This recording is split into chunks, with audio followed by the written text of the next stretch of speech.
Hello. I forgot to turn on the model. Hold on. Okay, give me a second. I am the voice in your head. Here to tell you to eat your veggies. Your body is not getting enough nutrients in the day. Eat your fruit. You'll get scurvy. You guys heard of that? You guys heard of the college kids that aren't... The college kids that are getting scurvy because they don't... Because they're not eating their fruits. Like, cases are going up. And I've never been more worried. Where's my model? Where is it? Am I crazy? Hold, give me a second.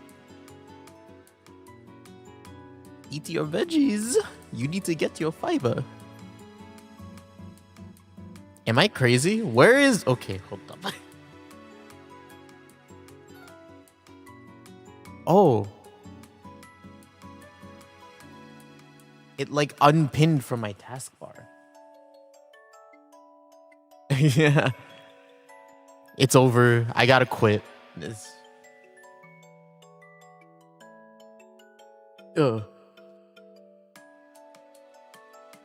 Where? Oh, there. Hi. Time to quit. Hell yeah, man. All right, wait, hold up. Get rid of that. Get rid of that mic. I'm back. Hey peeps, how we doing?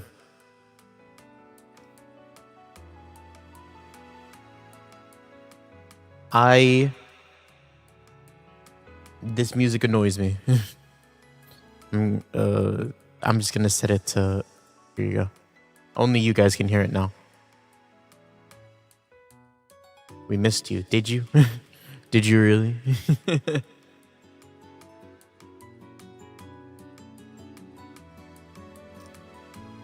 We really emphasized on that. Sure. How are you guys doing? Other than missing me, which is...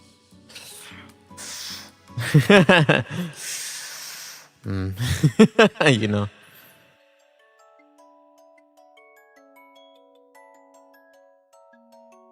Where is it? Where's the fly? Where is the fly? I don't know where the fly is here. What's up, guys? How are we doing? You know, this is the one thing that I'll always hate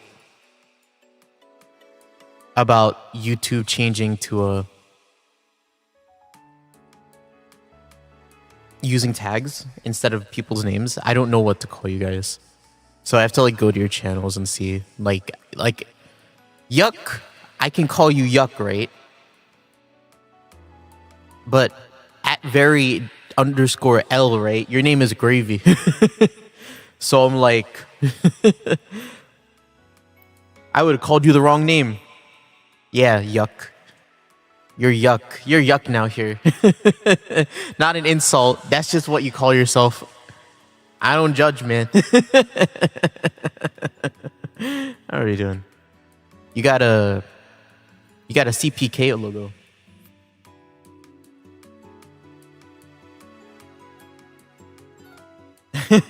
Whatever you say, man.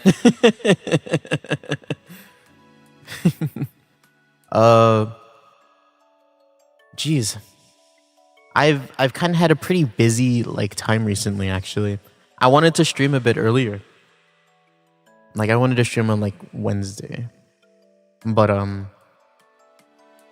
was caught up in some things. Mostly work. mostly money. Money stuff. I did get paid very handsomely. Again. Man, I should open like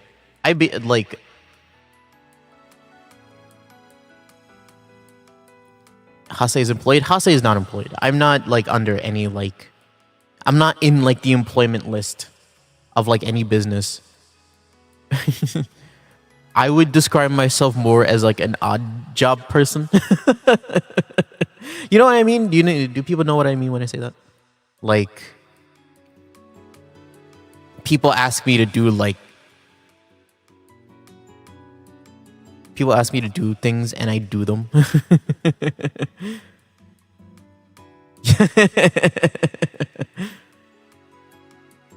We're in a very like icky mood today, aren't we? Ew, ew.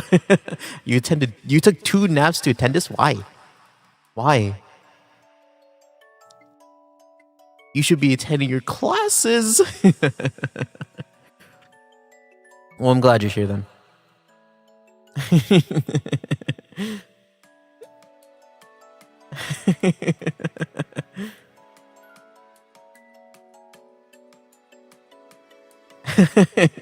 Well, with a name like that, yeah. I'm gonna assume all you guys are from.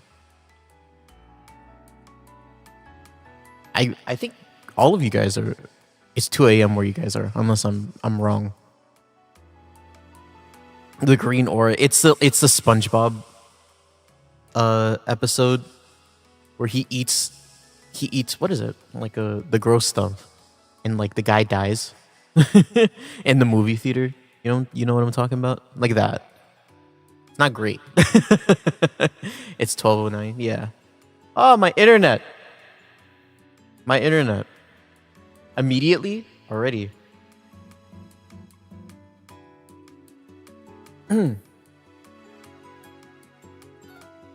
Sorry, went on the red. Why would someone eat me? You never know. Your life will take you so many places, man.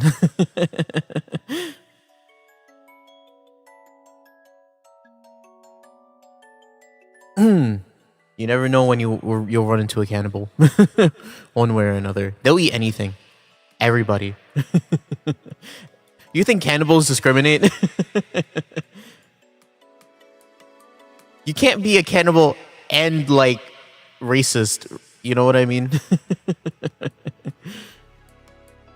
You're like if you're both, you're only shooting yourself in the leg in the long run. Let's be frank. It's got really is it political? You know what I mean?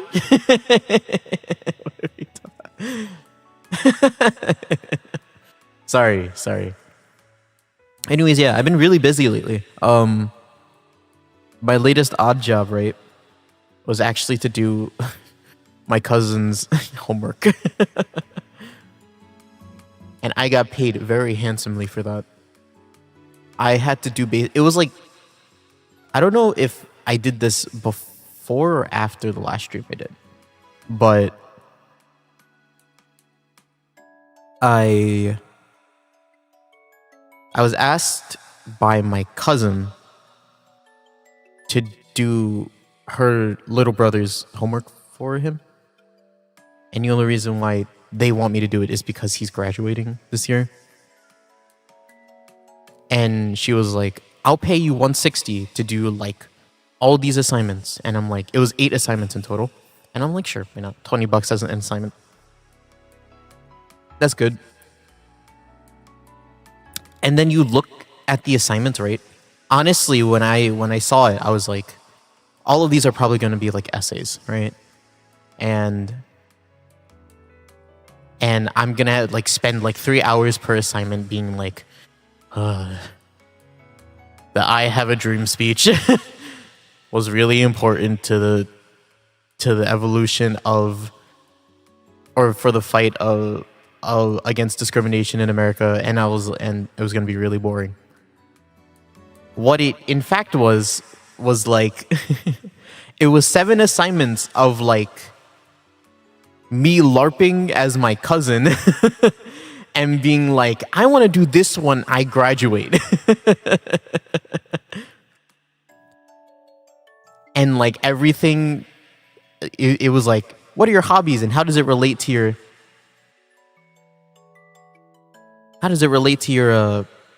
what you want to do in the future? And I'm like, oh wow. And it was just like, the thing about that is that it was 7 very easy assignments. And I was like, sure, why not? I did it. There was only 1 essay, and that was fine. This got really serious. Did it? Who's serious here? You're the serious one. I'm here to vibe out. I have some things that I want to talk about. And hopefully get back into swinging things. That's kind of the goal for today's stream. Just kind of maybe set like an actual time for me to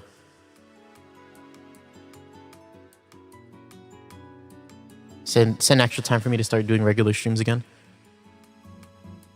Yeah. I've never seen. Yeah, both new. It's we're at a certain age when Cerseus is the oldest viewer here. You know what I mean? Cerseus is a very late addition to the Hase like chat cast. You know what I mean? How times have changed. Really, they really have. Where's Ambrosia? Where's Hina? Yeah, I know. I recognize you and your Hori Mia icon. I hate that anime. But that's something else.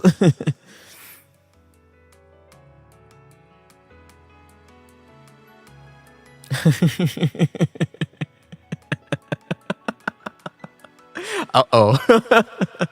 My opinions on anime is coming back to bite me. I don't like most like romance animes. I just don't. It just, what is it? Horimiya for me, right? I don't want to go into this like too much because I'm really bad at explaining my stance on it. I really don't like romance anime that are akin to like drama or like serious. You know what I mean? Like the lighthearted stuff, that's fine. But Horimiya was kind of the first for me, right?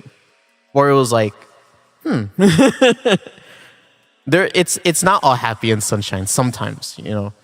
I'm pretty sure Horimiya is still like a feel good like just relationship slot.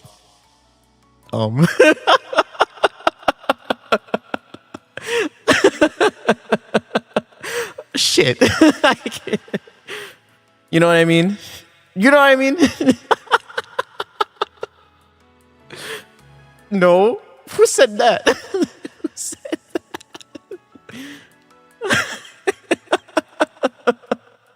that? I just caught myself saying it. As soon as I said it, I was like, that's not the right thing to say. Look, I just don't like it. And like the thing is, most other like romance stuff, I just don't like either. Luffy reference? I don't get it. I don't listen to Luffy's music. But yeah, I just don't like it. I don't. Horimiya. What else do I not like? I just don't like romance, period. Especially in anime. I don't know, it's just like very... It's either very idealized or it's very like...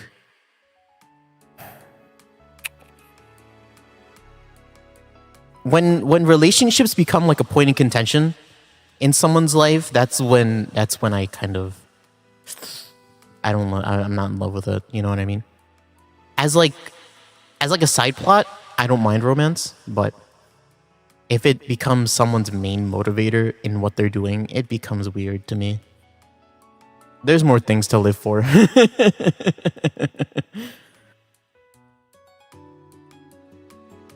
I get it though. I get it. And I get why people like it. Not me. What do you think about Yuri and I like women loving women. I like Yuri.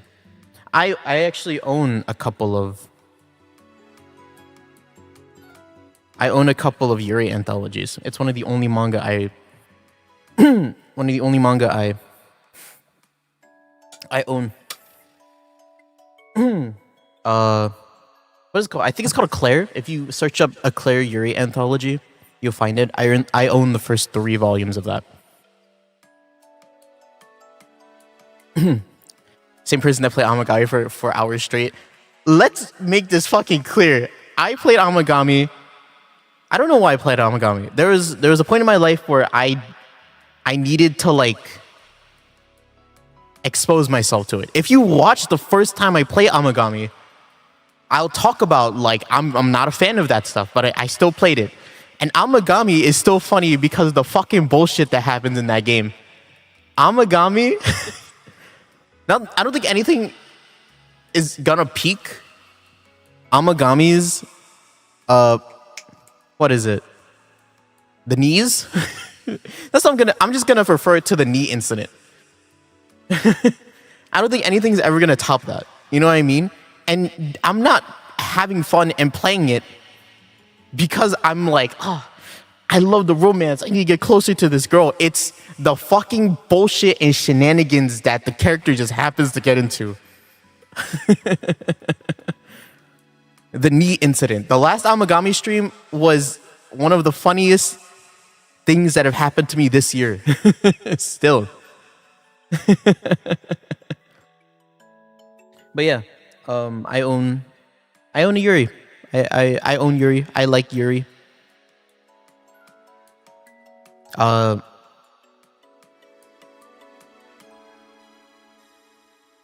also like yaoi to an extent.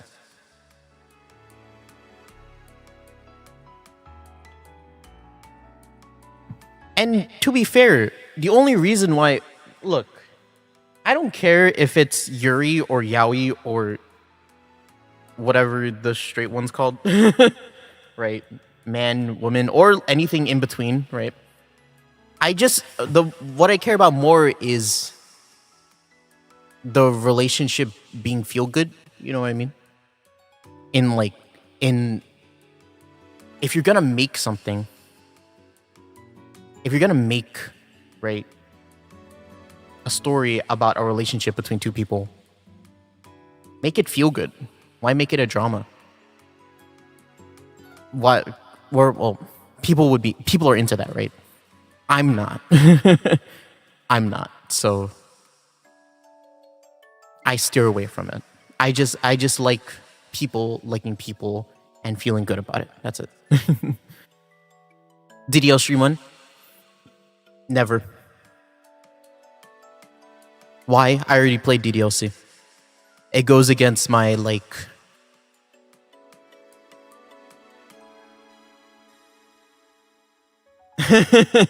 goes against my my code because I already played it. I know what happens in the game. If there's one thing on my streams that I hate, it's manufacturing a reaction. Unfortunately, I'm sorry.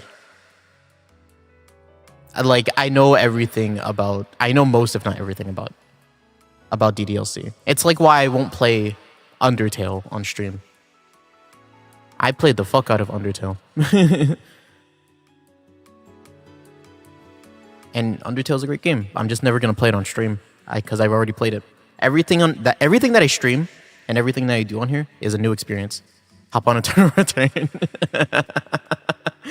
Yo, can we do a horror game? Maybe.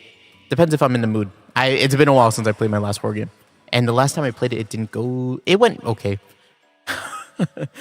but I was stuck in a hallway for like an hour, and I don't think people were really into that. A turn return. I haven't played a turn return in a while. I'll be frank.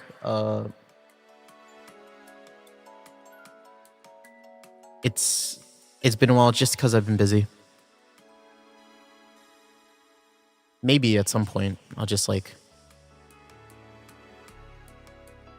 It depends.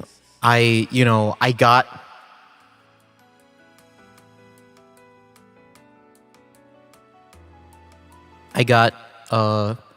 played the game until I had to make the cover, right? For the... Excuse me. Yeah, I played a turn and return until I had to make the cover for the cover contest that they were running. and then I won the cover contest, and then I got my prize, and then I was like, I'm done. Well, I wasn't like that, but at that point, I was kind of falling out of. The way I described it, right? The way I described it is, like I constantly gripe with competitive games a lot, like League, Valorant, Eternal Return, all the matchmaking, very like team versus team games. I don't like them. The constant. Not to say that that's why they're there, but you are free to if you really want to. The Valorant streams. Yo, I played Valorant. I did 2 Valorant streams. One stream, I was in a 2v4 and we won as the 2. And then the other one, I didn't play Valorant at all and sat in like the training, the training zone. Rank, I don't have one. I don't like that game. The day I have to play Valorant again is like my nightmare. That's the day I quit, man. I hate that game. I do not like it. I'm not gonna sit in a corner for 5 minutes and then just get one tapped as soon as someone peeks me. All right, that's not my idea of fun. I like running around and doing fast. You know what I mean? I like if I played a competitive game, I would play like a card game or like a fighting game. That's what I would play. You fool, you're Stockholmed. You're Stockholm onto Valorant. I've been getting more and more into card games. Well, I've always been into card games. Like Magic. Magic's kind of the big one. Magic, the Digimon card game, I was into for a little bit. What else was I into? Vanguard. I was super into Vanguard. But I never had the chance to play Overdress, which is like the new format of Vanguard, and because it's expensive. Pokemon Perchance, I was into Pokemon for a little bit. For not as much as like the other ones. Yeah. I played like on the online Pokemon TCG, like Sim. I played a Necrozma deck. And that was cool. You just like stacked damage on the Necrozma. And then he hit for a lot. And I was like, cool. That's fun. Yeah, Vanguard. I love Vanguard. I played the Mermaid. I played the Idol decks.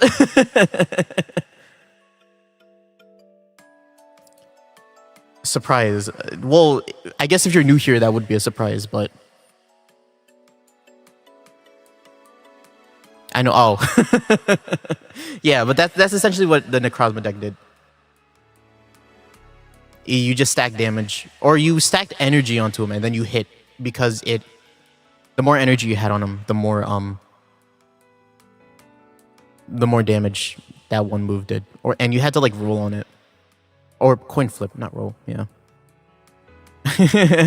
Yep. I played the idols. I played Kyrie. And when I tried to get more into it, I forget who else. Michiru. I think that's her name. I'll search it up. Card fight. Vanguard. What is that? What is the card? Lyrical Monsterio. Lyrical Monasterio.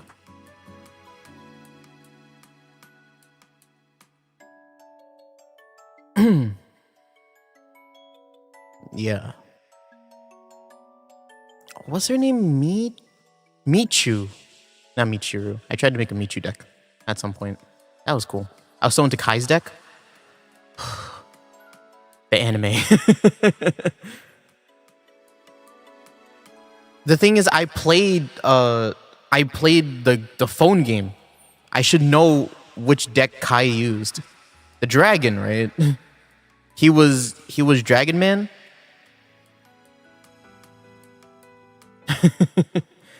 And then the blue-haired boy was the paladin man. I think Vanguard is really cool because I love the idea of the cards being kind of segregated into like different clans. And that's what I found really cool about the original Vanguard, which is the 12, right? And I still use the mermaid idol girls in the original. I forget what they were called. You like Dragon Knight? That's cool. That's a cool choice. Drag Knight or Dragon Knight? I just realized. Is that a thing that I don't know? Or is it Dragon Knight? Yeah, okay. I was about to say. But yeah,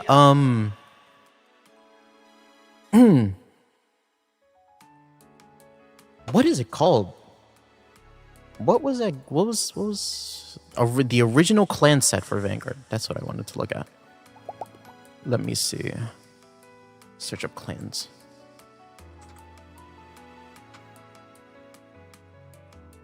Because I played... Oh my god, look at these guys. United Sanctuary, Dragon Empire, Stargate, Dark Zone, Magalantica, Zoo, Bermuda Triangle, that's what it was called. You adore Pokemon? Man, I feel like someone that should be more into Pokemon. My brother's really into Pokemon, right? He loves the whole like creature catching and like training like different little guys and then fighting them. He really likes that. I'm not super into it, unfortunately. Even though I love those games growing up. Like Black and White 2 is my favorite Pokemon and Gen 5 is my favorite, right? But yeah, recently I just haven't been really into it. Gen 5's goated. I do love Gen 5. I can't believe Gen 5 was the only gen where they decided to use animated pixel art. Isn't that crazy? Because right after that they went into the 3DS era, right? Which, to be fair, like, it's valid, but Black and White 2, man. That game is special. Favorite mythical? My favorite mythical is my favorite Pokemon ever, I think.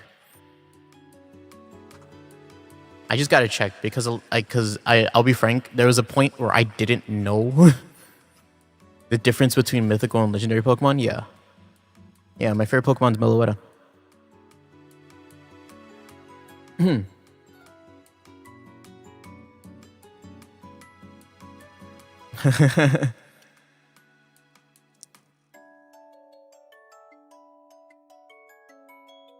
Yeah.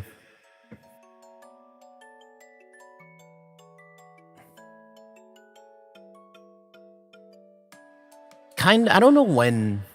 I just know that my favorite Pokemon is like from Gen 5, and Meloetta is the music one. Also, she has like her own like storyline, basically, right? And I'm like, this is cool. I'm into this, right? Was it the Looker storyline? Like the side quest? Is that how you got it? Got her? I don't remember. It's been so long since I played it. So now, look, man,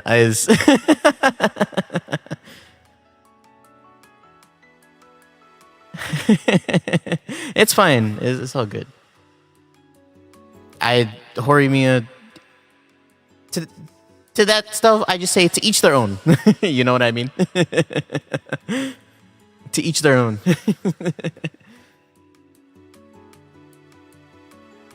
If you like it, you like it. I'm just not. I don't like it, so I don't engage in it usually. It's like what I have to say about Amori, right? Just me fucking taking out all my hot takes right now.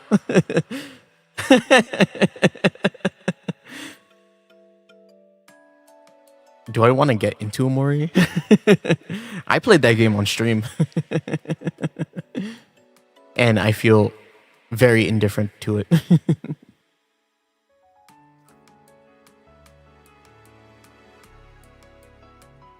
But yeah, it's all good. My god. I've been talking for like 30 minutes straight already. This is what happens when you get chatters in your room.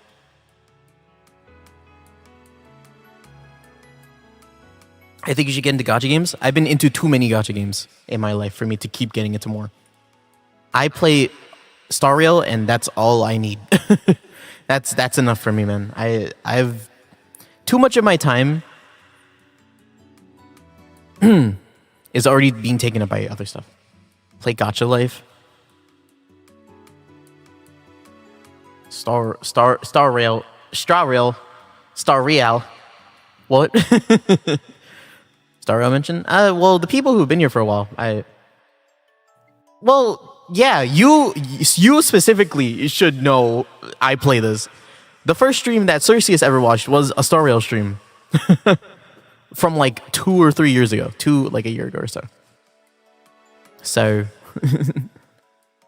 yeah. And those were the streams where I learned that playing a game that I already played and know what happens is not fun. You know what I mean? Like it's like I have fun with it outside of stream, right? And like I like the story to an extent, right? I like the story to an extent where it's new, but if I have to sit there and fucking watch like Branya get fucking juked by Danhung March and them for a second time, I'm gonna be like, yeah, that did happen. And I'll just sit there in silence. And that's not fun. That's not fun for the stream. Or me. Stream is an extension of me. So I'm just like, yeah, I'm not having fun, they're not having fun. And I'm just like, ooh. Fuck that. And then I stopped streaming Honkai Star Rail. But yeah, I like Honkai Star Rail. They just announced Gilgamesh and Rin, right? That's exciting. You should stream your main account. I have streamed my main account before. I streamed my main account when I rolled for Venturine when his first banner came out. I remember that. And I'm already invested. That's great. I'm glad you're here. Yeah, Gilgamesh is free. Or you can get Archer, not S1. What's the other one? E1. That's what it is. Yeah, or you can get Archer E1, which is crazy. Don't need another Archer copy. Let's be frank. Yeah, you don't need another Archer. I would go with Gilgamesh too, but for all like the competitive Honkai peeps, that makes Archer E1 like 0 cost, which is very good for them.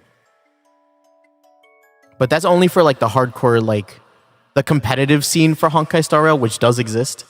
I remember watching tournaments a while ago.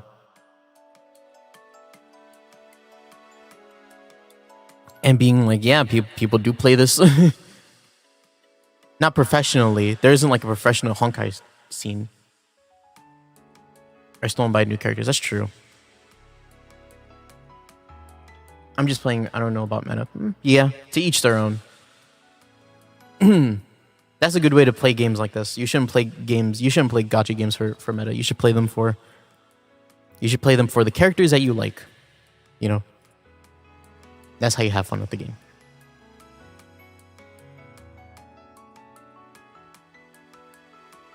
And to be frank, I'm not really into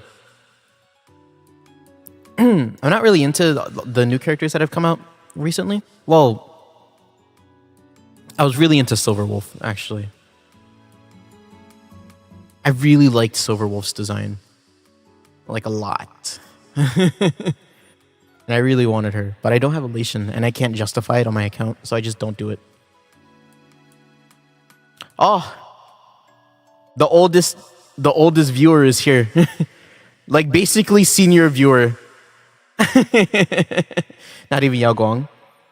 No, I didn't roll for any of them. I should have rolled for Yao Guang. Realistically, I should have, but I just I just didn't. Yo, Ambrosia, what's up? How you doing?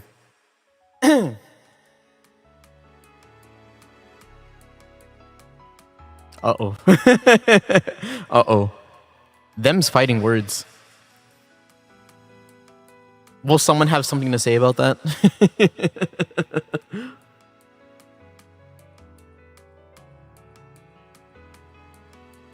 Your friend wants to play Cuphead again? Ow! You streamed that yesterday, right? Yesterday? Yeah. I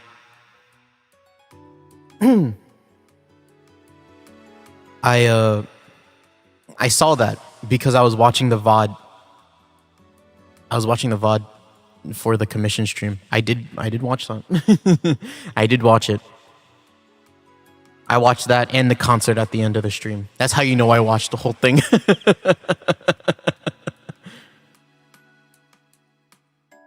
Time to play Cuphead? I already played it. So if you want to watch Ambrosia play it, I'm pretty sure they stream that game in Hungarian though. So just watch out for that. She does have a very pretty voice. I hate Cuphead. It's okay, you'll get through it. I believe in you. Yeah.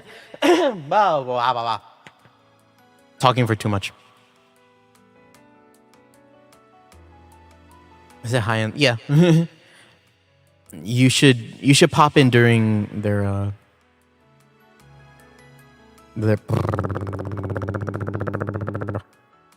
English streams. Sorry, I just like brain farted there. Yeah, just tune into because they tag it. I'm pretty sure. Just say hi there.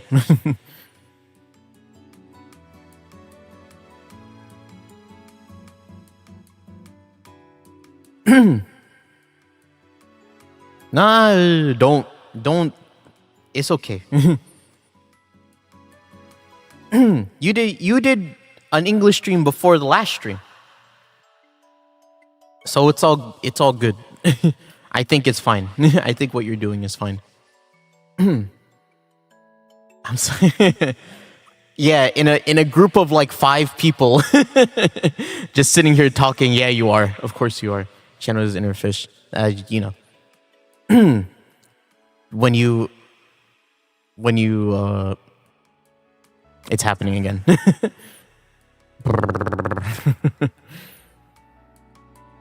When you have to think about what you're saying, when you only have so much space in your brain and you have to like reload your brain with your thoughts, that's what's happening. Excuse me. I've already been talking for too much, man. Even though that's the entire point of the stream. What is gacha life? What is that? I know what it is. I think it's the thing where it's the thing where people like make animations and stuff. I'll be frank, past my time, very much past my time. I was basically an old man when I first heard of it, so I wasn't like super like into it. Like, but I also wasn't super into like the animation scene when I was the target audience for it. So maybe I'm too normie for it, right? We love gacha life. Oh, okay. If there's a thing that I see it as I see it as accessible.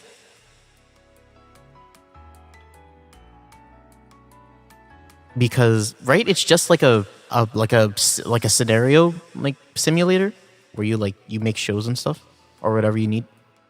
Bro doesn't know all the peak night cores. What, you don't think I know fucking what are night core? I know night cores. Of course I know night core. Night cores I know.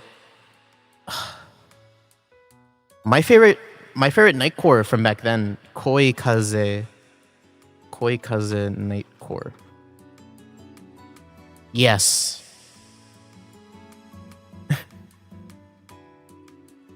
Koi Kaze, and then there was a few other ones. I just don't remember what they were. What if he is Unk? I almost guarantee you that I am not the oldest person here. I just talk like I'm old. And it's only because I grew up hanging out with a bunch of old people. Like people way older than me. But I assure you that I'm probably not the oldest one here. Not by a long shot, but there's like, I would say we're in like a small range here. The body isn't, yeah, basically.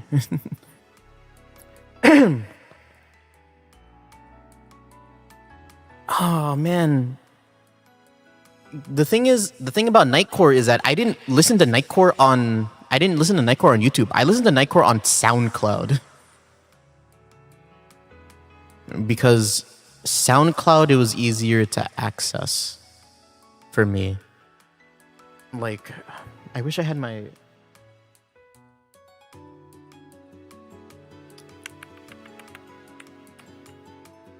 Yeah. It's okay. You could drink water. I actually don't have water with me right now.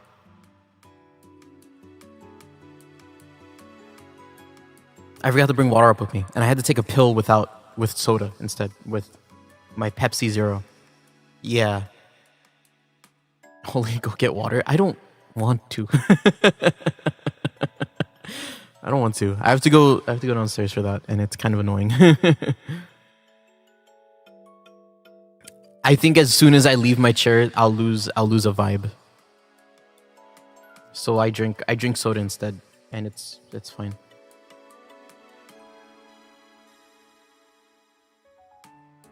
God, I forgot about that. I forgot that was a thing. You know what I mean? That was such like a specifically Terraria thing. You know what I mean? Like that line of joke. Because it only made sense there because you constantly saw it. Oh man, SoundCloud. I miss SoundCloud. Or no, I don't miss it. I used to use SoundCloud, not a lot, but I used it back then to upload like some like, I would say like experimental stuff. Like the first time I sang like really high was on SoundCloud. Yes, it was on a different account. Obviously. I wasn't Hase like 8 years ago. You know, but that was kind of like I uploaded a bunch of like test things and like shit mixes. That's what I called them, because it was just timing and tuning over an instrumental. That was fun. Should I go get water? There's things I haven't even talked about the things that I want to talk about today. I feel like today's gonna be a pretty long stream. Also, question.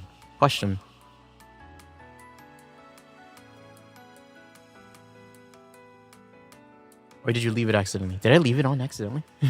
Whoopsies. Did I? Hold up, give me 1 second. Oh, I did. Oh. Hey. It was supposed to sound like this the entire time. I thought I turned this off before I changed it. I thought... Oh, okay. Yeah. Well, thank you for telling me, Ambrosia. I should have checked that. Now it sounds normal. Yes, it does. The whole crux of the bit... There was a bit that I did at the start of the stream where I was like...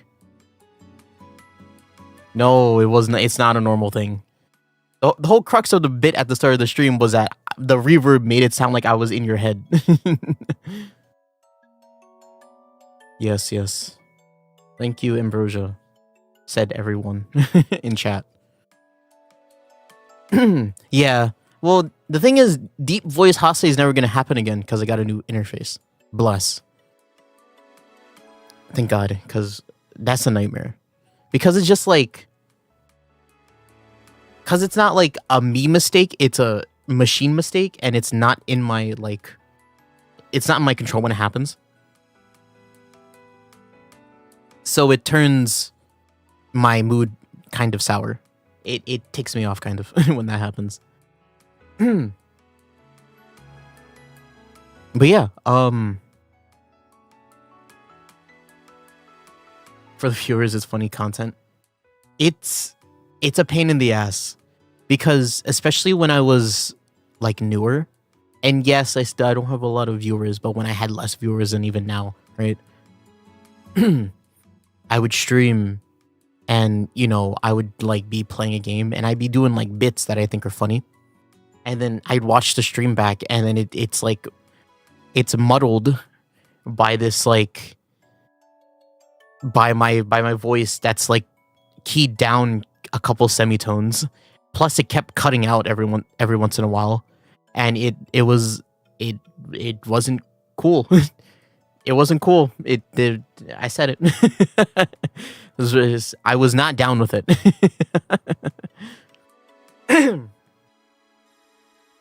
I should really get water. I don't want to. But yeah, I haven't even talked about the things that I wanted to talk about today, which is kind of life updates, things that have been happening. I went to go grab water. Good for you. I'm glad that you're hydrated. Well, at least one of us should be hydrated. And if you're willing to take that role, then I don't have to.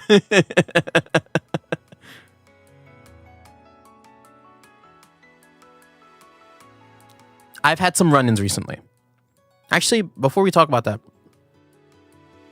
I want to start off one of today's top. Wait, let me write down some of the things. Why not both be hydrated? No. No, I don't believe in that. It's like they say two rights make a wrong. So if one's right, one's wrong. Perfect balance. Let me write this down. So I want to talk about movies. I want to talk about my surgery. I do want to talk about that. Perverted instances. Caption: is Hase a pervert? Okay, there you go. There you go. That's what I want to talk about. Surgery. I did go through surgery. I did. I said this at the end of my last stream, and I wondered if people actually caught on to me saying that.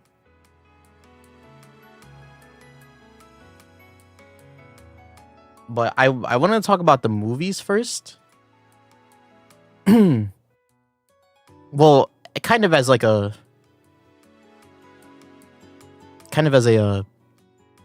taster to what I might have to talk about today. But before the surgery, I went to go watch some movies. I watched I don't know how much people are into movies here, but I went to watch the Slime movie. And then I went to go watch Devil Wears Prada 2. Both on the same night. Me and the boys, we watched them back to back. That was a long night. That was a really long night. Because we watched them, first of all, we watched it at like 8 p.m., right? And we were done by like 12. But it was already kind of rough because we had been out for like 12 hours at that point already, or give or take like 8 hours. And we were just like hanging out. We were doing karaoke right before that. And then we met up with a friend and then we went to go watch the Slime movie. I don't want to go into like super like spoilers, like outside of my opinion, right? That movie, the slime movie, the new slime movie, if people care about that time I was reincarnated as a slime, the anime movie that came out this year. That movie is the epitome of everything that I hate in a movie. I will be frank. I did not like it. I fell asleep during it. And you're hearing peak. I'm so sorry for you to hear what I have to say about it. Yeah, I'll try not to go into it too much. I did not like it.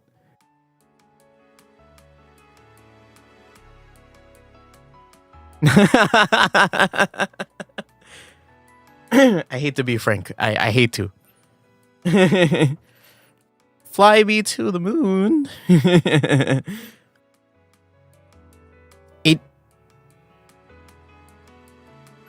I would consider that movie to be a fan service movie. I absolutely do. Like you got to see all your characters. It was basically like beach episode, the movie, right? And the thing about that is that if you haven't watched the anime, you're not gonna care about what happens. Because here's the thing, right? Not only is it mostly just fan service, and not even fan service in the sense of like, oh, hot ladies or like bikinis and like dudes ripped like shirts off like on a beach, right? It's like character moments. It's like you get to see all your characters, your favorite characters from this series, right? All come together and they like do a thing, right? And they fight an enemy, right? The thing is that there were no stakes presented in this movie whatsoever. Because, how do I say this without going too much into it? You can watch the movie. You can watch that movie. Or, well, what's the right way to say it? Hold up, brain lag. Okay. You can watch the anime, right? And you could skip the movie and everything would be the same. Everything would be the same. It had no bearing on the overarching plot of like the story, right? Nothing important happened. And everything that was important, all the stakes of it got taken away because of certain circumstances that I don't want to go into because of spoilers, right? If you want to know what I'm talking about, watch it. And at the end of the movie, think to yourself, how does this change anything? How does it change anything? That's all I gotta say. The movie, I fell asleep. I fell asleep during the movie. I didn't think it was that great. Sorry. Hi, Sock. How you doing, man?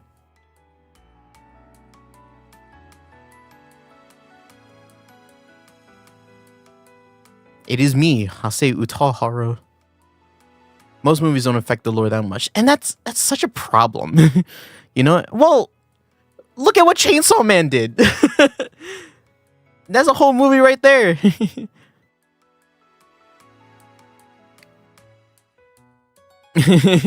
like Chainsaw Man's movie, I think is kind of a perfect juxtaposition to the slime movie. And I didn't even watch the Chainsaw Man movie. I just know that it is so unbelievably important to the plot, right? And then I watched the slime one and I was like, this I'm watching like the Oni girls be in like bikinis and I'm like, cool. And then like the plot happens and I'm like, oh, something interesting. And I'm like, it looks good, right? But it's so very generically shonen to me, right? That in the end, even when it was like the only thing that could redeem it was the fact that it would have some kind of lasting effect on the plot or the overarching plot of the slime like anime, and it didn't. That sucked. that super sucked. So I wasn't into it. And then right after that, right, we went to go watch the Devil Wears Prada movie. Devil Wears Prada 2. And Devil Wears Prada was a movie from 2007 or something. It was a really old movie, right? And I won't get too much into that either, but it's a live action, or I say live action. It's a cinematic movie. So it's like real actors and stuff. So I don't know how much people will be into that. But that was a good movie. Devil Wears Prada 2 was a very good movie, in my opinion. I really liked it. And I think the only reason why I think it was so good, in my opinion, at the time, right, was just because I just watched the other movie and I was like so like down on it. I was like, that movie wasn't that great. That movie kind of sucked. Well, it wasn't. And then I watched like something that has some kind of semblance of like a plot and like plot hooks and like stakes and like events that are happening and like character growth, and I'm like, this is so cool. Oh my god, someone's telling me a half decent story. Right? And I was like, yes, thank you. Thank you. This is all I ever needed. And it was a very good movie. My friends said that the first movie was still better, because I'm pretty sure they just said it because for nostalgia, you know. But I would recommend seeing that movie, especially if it's still out in theaters. Go watch it. And yeah, movies. The thing is, right, hot take, I'm not really into most movies, or the only pieces of media that I really like that tell me a story are video games. I do not like any other mediums usually. Like I don't like I'm not entirely into movies. I'm not entirely into TV shows, especially anime. I'm not an anime watcher. But yeah, I'm not into TV shows that much either. I'm really like videos I can barely handle, just because I treat them like background noises usually. Like I just put it on and then I go do something else, right? Even like stories in music, I don't really like fully enjoy, because I listen and sing most of my songs in Japanese, a language that I don't fully understand. So I try to stay away from most stories, and I don't know if that's changing anytime soon. You know what I mean? Japanese, yep. Japanese. That's what they call like the. Because what do they call it? Like oshaberu. Like people who talk a lot. That's what they call it in English. But yeah, I'm not really into it.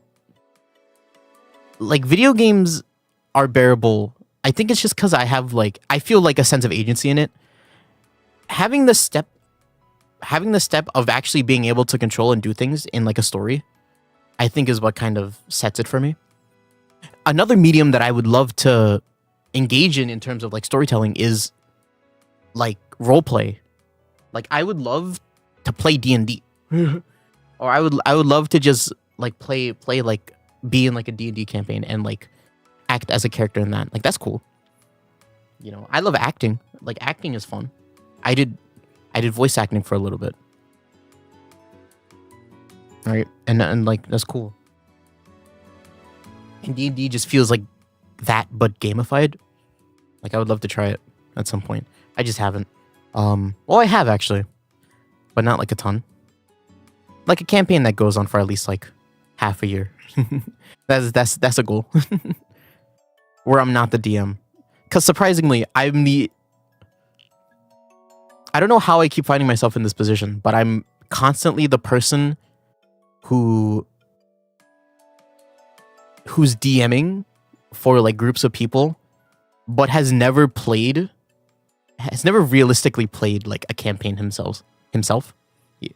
It's not like, it's not great. I remember I had a long time ago, I had this idea of like, cause solo D&D is a thing, right? Where you like buy like a module and you just like read through the module with a character. I wanted to do something like that on stream at some point, where it was a hand cam and I would have played as like a skeleton character, because actually the gloves that I use for hand cam streams, they have like bones on them. And I'm like, oh, I could play as like Skeletor or something like that, you know? But too much money. Even though I find myself on like a pile of money right now, I much rather save it rather than like invest it. And I don't want to invest more money than I've already have. You know what I mean? For running solo D&D, I would love to do that. It'd be fun. I think it'd be funny just to talk through it. I can already talk. I think I have a decent imagination. I'd do it. You know? But yeah, something like that. And also, but man, I got that idea again recently because I saw like, I was scrolling through YouTube and I saw like this set of like, what was it? Like bone dice, right? It was like all the D&D dice, but they're in the shape of bones, and I'm like, oh, that's so cool. I want those. But I don't got money for bone dice.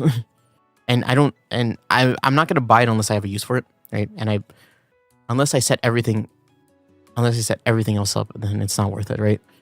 It'll just be sitting there. It's like how I saw like, oh man, what are they called? There's like these set of dice, milk carton dice. Yeah. What are these called?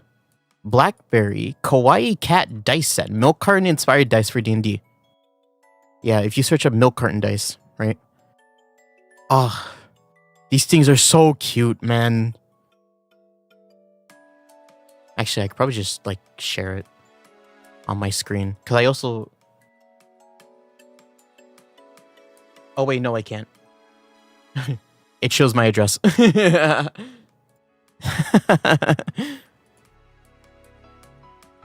Can't show that. But yeah. Oh, they're so cute. They're like cats, but they're in like milk cartons, and then you get a sticker and like I think that's a pin. They're so cute, and I love these. I think one of the things that if I was a D&D player, I would love to make a character based on the dice that I have, right? Because actually, that's kind of what I did for my brother, right? My brother, he almost ran a D&D, he almost ran a D&D campaign. Oh, are you confused? Sorry. Am I like jumping between too many topics? Do we need a know-in to know what D&D is? Do we need like a little what is it called? A non-D&D player? Got it.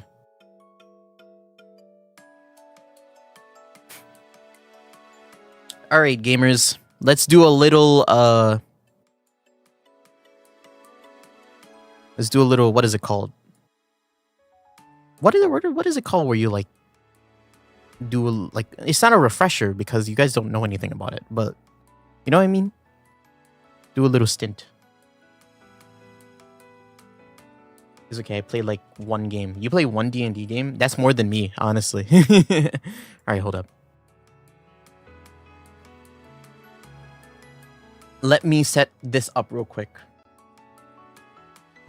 This? Wait, which one is it? Which one is it? Not this one.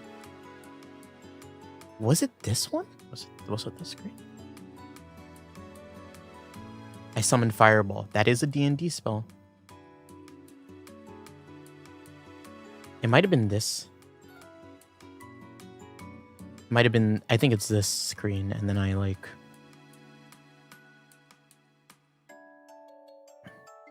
Yes, I think it is the stream. Hold up, let me just turn off everything that I don't need here. Yes. Yes, it is the screen. Yes. Gamers. Turn to D&D 101. Just a little quick, like, thing, right? Put this up. Here you go. All right. D&D is a mouse handwriting. Is a TTRPG.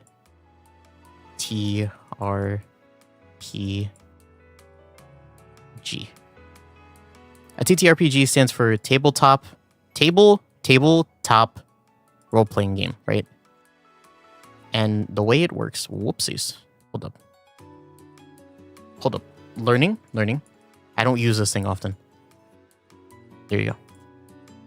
Shit. Wait, hold up. This, no, okay, this goes down. Okay, sec.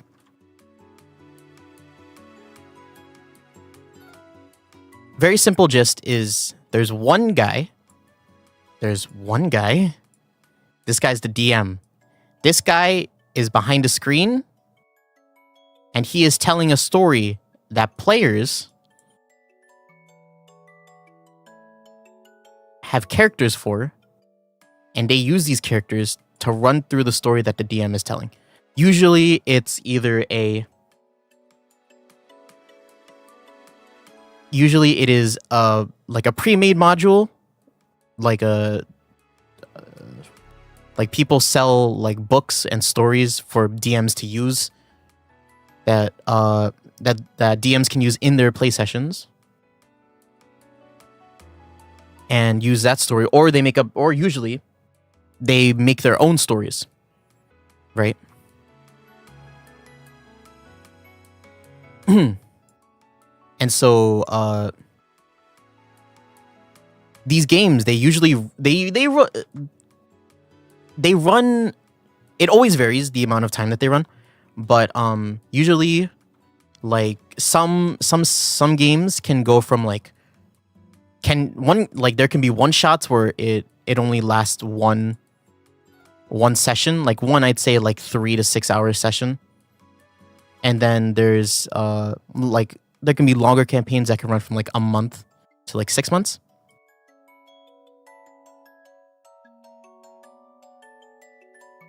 And then like some campaigns can run like 1 to 3 years. And then, you know, some can go up to like 10 years, right? The oldest running D&D game in the world as of right now, I think it still holds the record. The oldest D&D game that has been running right now has been running for 50 years, I believe. Since D&D was basically first published. Yeah, because I think there's like a news story about a 40-year D&D game, and then I think they're still running right now, so it's closer to 50 years.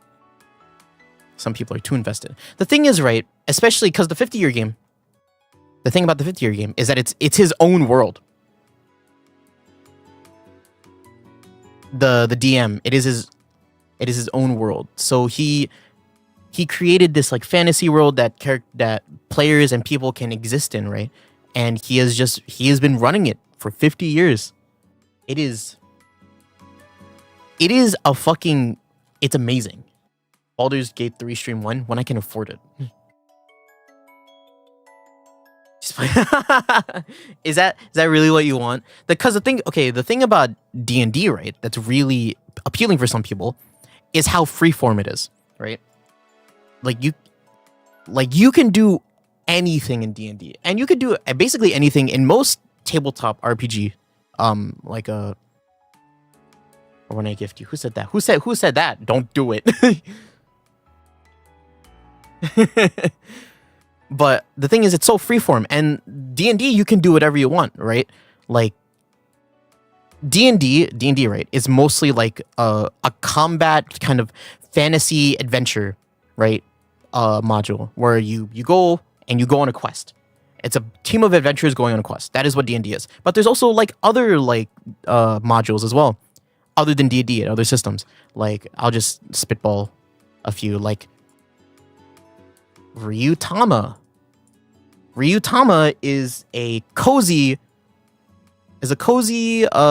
like chill adventure game or adventure RPG where instead of it being focused on like this giant quest and all this turmoil happening in the world, it is specifically catered to the people who just want to go on a journey in like a very peaceful world and like want to interact with people.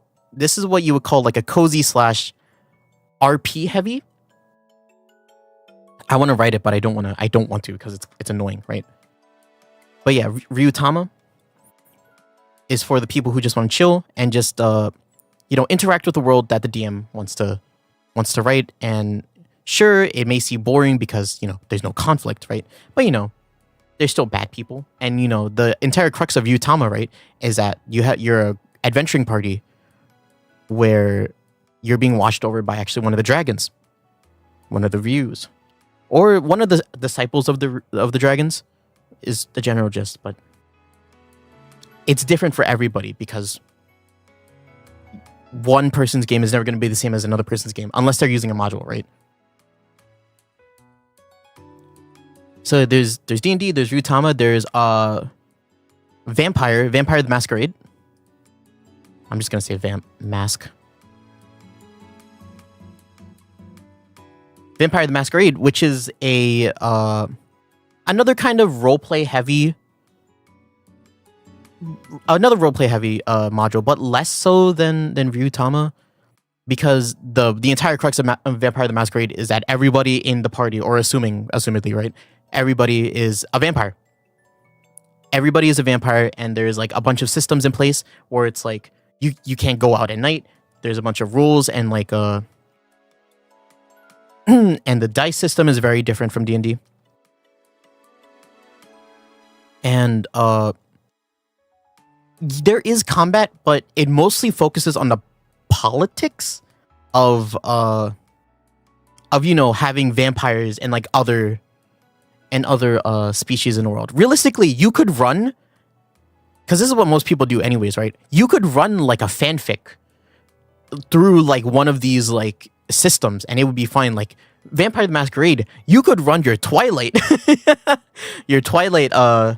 fanfic through Vampire the Masquerade and it could work. It's a system that has details and like other things in place. Yeah, it has like systems in place where you could make that a reality, right? Having these systems, right?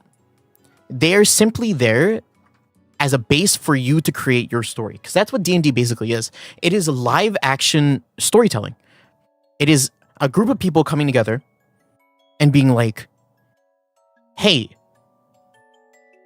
you're going to tell us something. We're going to react to it in character. And we're going to tell a fucking amazing story, all right? And that's what happens on like there are a bunch of D&D shows that I love to kind of reference and watch. Like a bunch of D20, Dimension 20. Let's call it Dim 20. Dimension 20 is an amazing show that has a bunch of D&D campaigns, right? And all of them are so well made. Brennan Lee Mulligan is an amazing storyteller and is an amazing storyteller and writer, and the way he engages with his cast and the cast themselves, right? Whether it be the Intrepid Heroes, the 6 people that usually play with them, or other people, right? They are so good at making engaging characters and having this world feel real, right? Like Dimension 20, there's obviously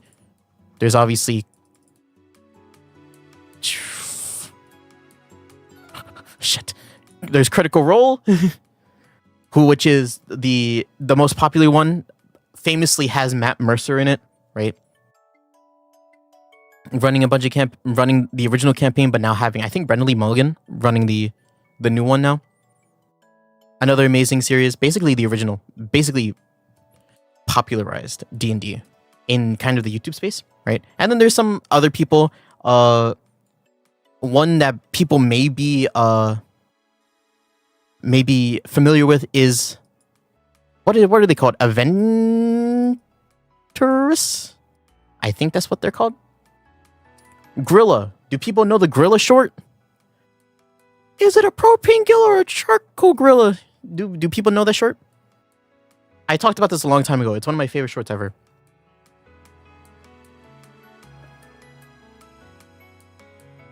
The gorilla? Yes.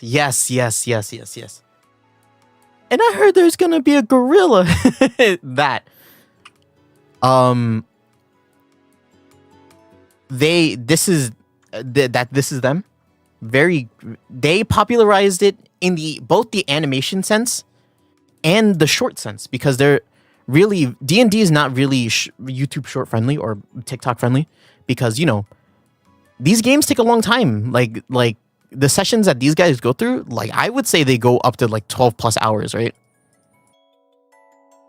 I love Chuckles. Oh, you know, I had the chlamydia. I do love Chuckles too.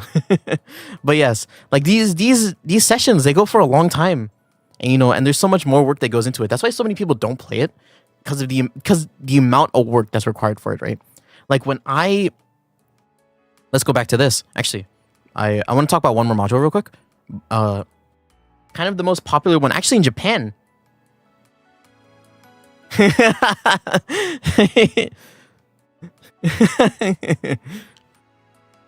And then the clip where it's the Tiger Man Frosty. He like goes full nude, and then he's like, I'm a proud nudist, I'm not a psycho. and then it's them talking about him taking off his shoes. And then he takes off his shoes, and then Chuckles gives him the squeaky shoes.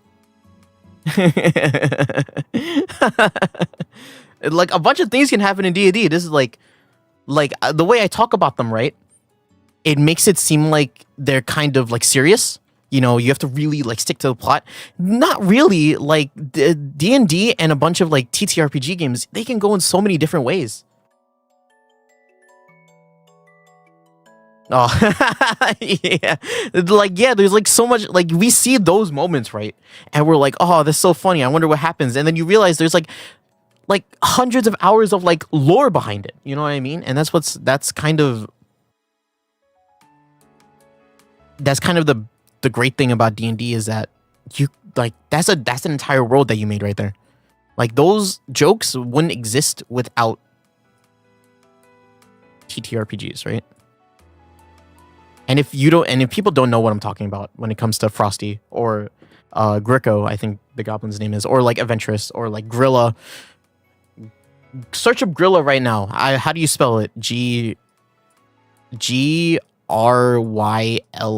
and I think it's like that.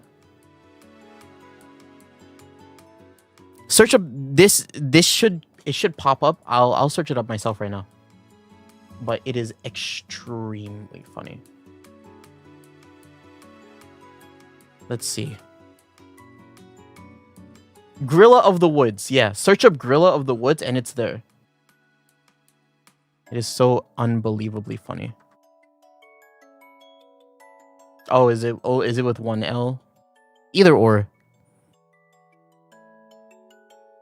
Extremely funny. And actually, in Japan, right? TTRPGs are actually very popular in Japan as well. One of the most, but D&D is not the most popular one in Japan. The most popular module in Japan is actually Call of Cthulhu. How do you spell Cthulhu? Is it two L's? Sure. Call of Cthulhu. You're just gonna have to read that. And this is a horror. This is a horror module. where Call of Duty, Japan's most popular TTRPG, they have to relive their days in the war. No, of course not. Call of Cthulhu. This is a horror module, and people use this to create horror games at TTRPG, which is crazy, but it works. It definitely works, because I actually watched a campaign of Call of Cthulhu recently, and they were I won't say which, just so I can talk about spoilers, but they were talking, but there's it was just like this group of 3 kids, right? They had to go around and they had to find out there's a sickness going around in their town, and they were like, "Oh, what's happening to these guys?" And then they realized that like the sickness is actually like coming from a church, or it was being spread through a church that all the people who were sick went to on Sunday service, right? And what ended up happening is at the church they like drank or ate like this like either communion wine or communion biscuit, right? And what ended up happening is that the food or the drink, it had like eggs on it, right? And those eggs were turning into bugs in their bodies, like in their stomachs, right? And the party finds this out, and they go over to the church to go investigate, right? And then like there was this whole scene where they tried to sneak into the church, but only one person could get in, because only one of them like succeeded their role. And then when they were in there, they had to like sneak around like this guy that was in there, and who was like just standing there, right? And then the other 2 people who were outside, right? They were like, "Oh, I'm gonna open this window." And then the window makes a noise, and the guy looks over, and then they start immediately fighting, right? The guy's way stronger than the 2 guys. And what ended up happening was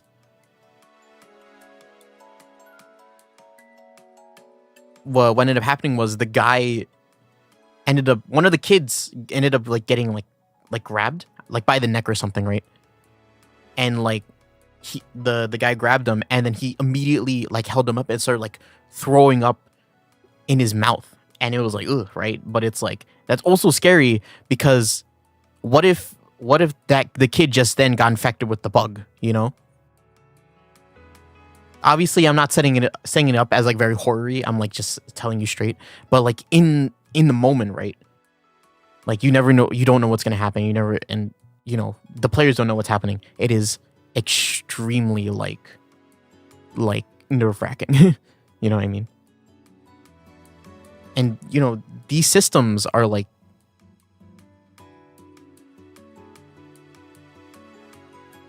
Yeah. Mm-hmm. Yeah, just imagine, okay. Like a T-shaped, like, church. I'm pretty sure it's like this shape. Wow, how convenient, right? Right. So one person's coming in from over here, right? This is the kid that was able to sneak in. And then the 2 kids, they were able to sneak in, like, on this side, right? The guy was over here, or he like started walking down from down here, because he went into the church. Or actually no, he like walked out of the church from like a basement, like over here. He walked out, and then he started walking over to these guys because they made noise at the window, which we can just, there you go, this is the window. And then what ended up happening is he walks over, right? He's like, "Oh, what are you doing over here?" "I'm gonna get you." And then this kid, he's like, "I'm gonna distract him." And he goes over, he's like, bam, he's like, "Oh shit, it didn't work." And the guy's like, "You fool, you've messed up now." And what he does is he just starts like...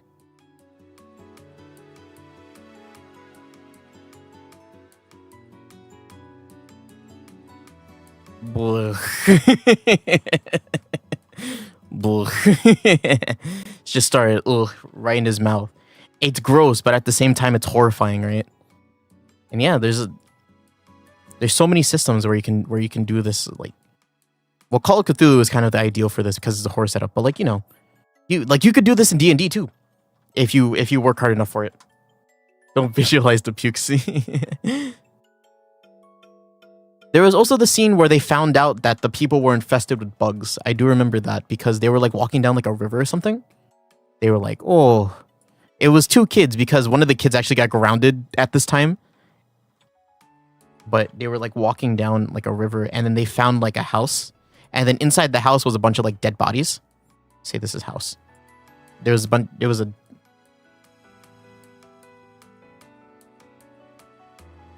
And in the house, right, there was a bunch of dead bodies, and then like there were like bugs there, like coming out of them, and it's like, oh, that's not good. And then they had to fucking dip because I'm pretty sure they were gonna get caught by someone if they stayed there. So.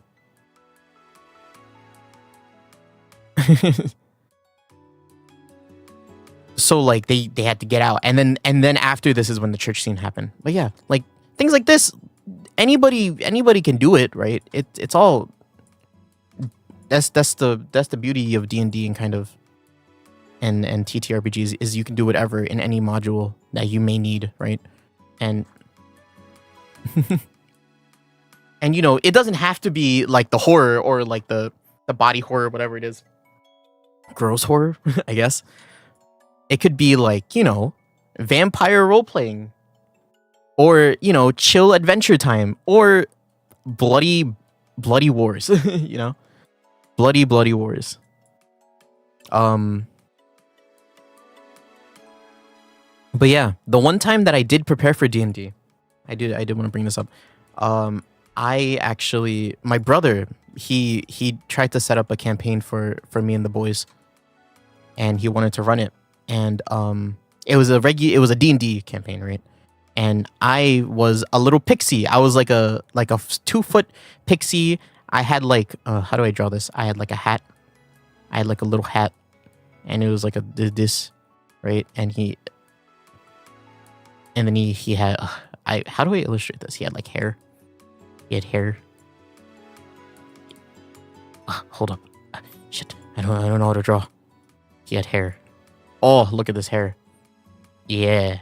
And he's like, he. And he's like, oh, wow. I'm so good. Hold up. She's just gotta. No. There you go. And then he had a little. Wow. He had like a little like this, and then he like, oh wow, that's my skirt, or not a skirt, but you know, like a tunic.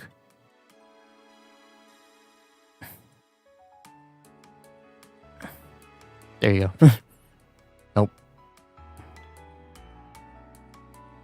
There you go. That's my boy. Oh wow, that's a skirt. It's not a skirt. And he was like, oh.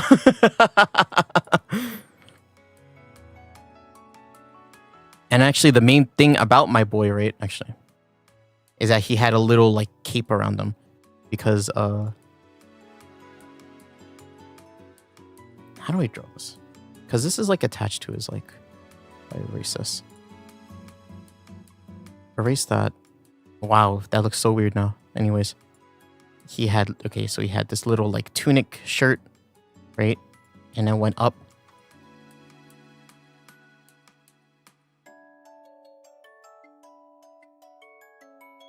Oh yeah, I didn't. Hi, Isonomy. I'm so sorry. I completely forgot. It slipped my mind. I saw you and I was in the middle of my sentence and I was gonna say hi. I completely forgot. Hi, Sonomy. How you doing? But yeah, this is my boy. And but then the thing is, he had like a little cape. He had like a little cape like on his back where it was like, wow. Or this guy's really small. He's like 2 feet tall. 2 feet, right?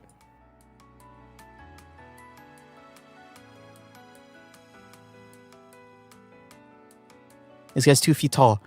And the thing is, he had a little like handkerchief as like a cape, where it like went behind him, right? And it went. Yeah. Did they leave already? Yeah, I'm scared that they did. I would be so sad if they did. And this was like it was like blue. It was like a blue cape, and that became like my character's like image color. And the thing about, yeah, this is my dude. In my brother's campaign, the one time that I did kind of play, right? And this guy, his name was, I forget how I spelled it. I forgot how I spelled it, but his name was, I think I spelled it like this. Petey? It's Petey. A little fairy dude. And I was actually the only one in this campaign that got to play, because what my brother wanted to do, right? He wanted to do like prologues for everybody's character, and I was the first one, and we actually played through it. And this little cape that he has, this handkerchief cape, is I actually got it during that prologue, because the story of this guy is that Petey was a pixie that lived in a cave, right? Because pixies live in caves, if you don't know. They have like little secret civilizations in there. And he ended up not really like he really did not like being in the cave, right? He wanted to leave. So what ended up happening was there was this orc dude that came along, and he was investigating a case. And what ended up happening was Petey ended up like following him and messed with him a couple times, because pixies are like tricksters in nature, right? And what ended up happening was they ended up finding, like, I forget what it was. It was like a pixie dust trafficking scheme, which is crazy, because pixie dust in D&D world, right? Pixie dust is made by grinding up the wings of pixies. So what ended up happening, and what they discovered, is pixies were getting like kidnapped, and then they were put into like these like cages, and then they were fed this food that made their wings grow back faster. And what ended up happening is the people who were running the trade, what they would do is they would pick the pixie's wings off, and then they would grind into pixie dust, and then they would sell it, right? And so that was a whole like scheme that this guy and the orc dude found out. And then we were like, we gotta bust this right now. And I'm like, yeah. And then I forget what happened. I'm pretty sure it went like it went unresolved, but we saved the pixies that we had found there, right? And then what ended up happening was the orc dude got taken off the case, or well, he found out what he needed to find out, and he was gonna leave. And then Petey was like, let me go with you. And then orc dude was like, okay. I wish I could illustrate this. I just don't know how, right? So cut to the actual prologue, right? Because that was all backstory, right? Cut to the prologue where Petey and the orc dude, they go into a border town, a town that's between like two countries, and it's like a trade city. We go in, and I don't know if we go in knowing that we have a case, or if we run in and we just find that there is something happening, right? But what ended up happening was there was like a giant brawl, or it looked like a brawl, because there's like a bunch of like in like the town square, or the center of it, where like the fountain is usually. There's like, it's all like scratched up, right? And there's like these like giant like claw marks, and then there's like this weird goop on the floor. And then and then there was a victim, right? There's someone who died there. There was a dead body. Well, not when I got there, but there was like an outline of a dead body. And then me and the dude, orc guy, Petey and the orc guy, had to go investigate it. And we were like, I wonder who did it. This isn't like human, obviously, right? And then as we were investigating, I was investigating one thing, orc dude was investigating another thing. What ended up happening was I ended up seeing somebody in the crowd who looked kind of feral. He was a tabaxi.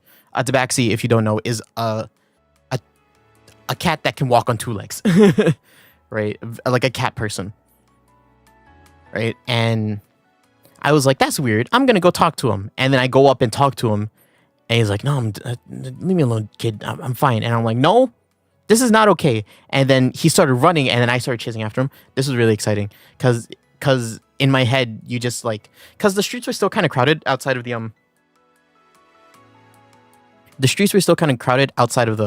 town square, which is where the crime happened. So you just imagine like the movie scene where like there's a guy that's running through like the crowds of people, like bumping into people, and then there's like a little fairy dude, like kind of flying behind him, being like, hey, stop, come back. And then I was able to catch him and we got him in a dead end, but then my orc dude, the orc dude that I was with, came up and he was like, what are you doing? And I'm like, oh, this guy looks suspicious. And he's like, is he? And then he was like kind of feral. And then orc dude is like, yeah, he kind of is, but we can't really get him on anything. And I'm like, really? And then it's like, whatever. And then we go back and then we keep investigating. And then we get a lead, right? And we actually go to the lead leads us to like a textile, I think it's called, like a textile shop, which is like a bunch of like cloth, like they sell like cloth, right? And there, you know, we're talking about this family who we might think might be related to the case, right? And then while we're there, I actually ask orc dude if I can have something from the textile shop, and that one thing was a little blue handkerchief, this one right here that my dude wears as like a cape. And he's like, sure. And I pick one out, I pick it up, and then we're like, okay, we're on our way. And then we go back, right? We go back to investigating. And then based on the information that we got from that lady, we actually go to we go to the house of like I think she was a widow of like, it was like a widowed like scary lady, right? And we walk up, me and the orc dude, and we're like, all right, we need a plan. We need to get in here somehow. And we knock on the door and the lady's like, what do you want? And we're like, we need to come investigate. And she's like, no. And then she slams the door on us. And so what ends up happening is I have to go like sneak. I have to go sneak into the house from the back door, while the orc dude has to like distract her. And I walk in, right? And you know, my brother, he like frames it as like very like dark, very you know, you can't really see much outside of your immediate vicinity, right? But I slowly float through the halls, and then so from the back door going forward, right? You can walk forward, and then you can walk left. There's a turn left, and that leads to the front door, which is where the old lady is, and my orc dude. And then if you go back from the back door, right? There's a left before that leads into like a room it leads to a room with like a bunch of jars of blood, right? Which I think is what it is, and like a bunch of like empty like cauldrons or like jars, either or, right? And then directly to the right of that door, or directly to the right of the turn, right before the blood room, is also another door that leads to the basement, right? So what I end up doing is I end up checking on the old lady first by just seeing if she's still at the door, which she is, right? And then I go back and then go into the room with all the blood jars. Actually, I can just illustrate it right here. Why am I describing it? You guys don't need a theater of the mind this. So the back door is here, right? You go forward, and then there's a room right here that has like a bunch of blood, right? And then you keep going forward, and then you go directly left, and then here is the other door, right? Right? And this is where the old lady is, and then my orc friend's on the other side. And then directly across from this door is the basement, right? And it goes down. It does a little step thing where it's like, whoa, that's a bunch of steps. Wow. right? And it fades out because who knows, right? Actually, and then there's actually a shelf here that's actually really important. And then over here, I never found out what was over here. I'm pretty sure it was like a dining room and stuff. So like, ooh, space. Yeah. Okay. So what I ended up doing, right? From the beginning, when I first snuck in. So I snuck in from, actually I'll do this. So this is my boy, PD's down here. So he walks in, right? He's like, oh, I gotta go investigate. So first I go check over here. I look over and I'm like, oh, she's there, right? And then I think what I ended up doing actually is I tried to like sneak behind her and try to hear what they're saying. But what ended up happening is I actually, because this shelf, right, it's full of like glassware. It's either like glass jars or glass like cups. I accidentally bump into it. And I think I dropped like a couple cups by accident, right? Right? And I'm like, oh shit.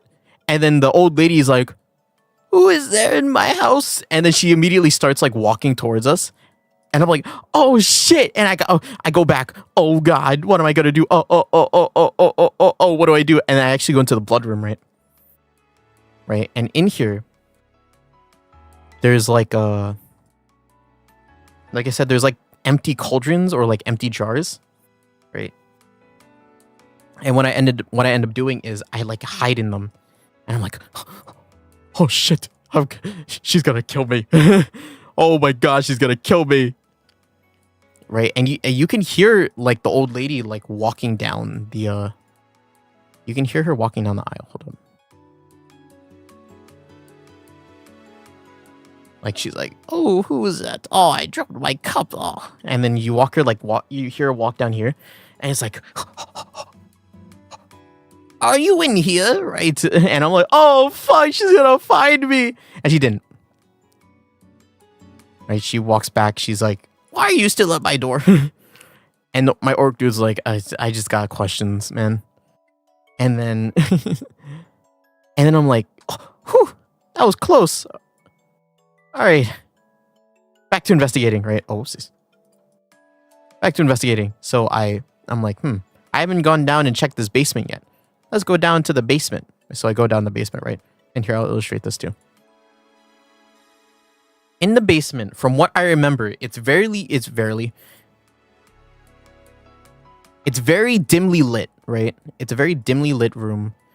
The stairs kind of lead down like from the middle, so it leads like down here, right? Right? And there's like a bunch of boxes, right? Yo, Sonomi, what's up? You're here. How you doing? Sonomi is actually the oldest viewer for the people that are curious.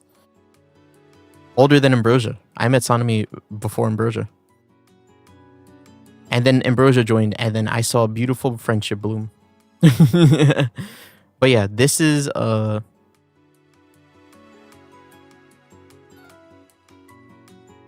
so Mr. Dude, he walks down the stairs, he's like, oh, or he flies down the stairs, right? Oh wow, look at this, look at all these boxes. He starts looking at the boxes, and then he's like, oh wow, look at this. Wow. Oh, look at all this stuff over here. And then I didn't draw all the boxes, right? But then as he kind of rounds the corner, he sees like this girl. He sees this girl that's like chained up to the wall. And it's like, oh no, a girl. Oh gosh. That's not right. And I, given my character's kind of naivety, he's kind of young. He likes the idea of like not helping people out, but rather finding answers to questions. He walks up to her. He's like, "Are you okay? What are you up to?" And then she looks up. She's like, she doesn't say anything, but she looks up and she kind of takes a second to take in the situation, and then suddenly, right? I don't remember what kind of monster this was. I'm trying to remember really hard, but suddenly, right? Yeah, suddenly.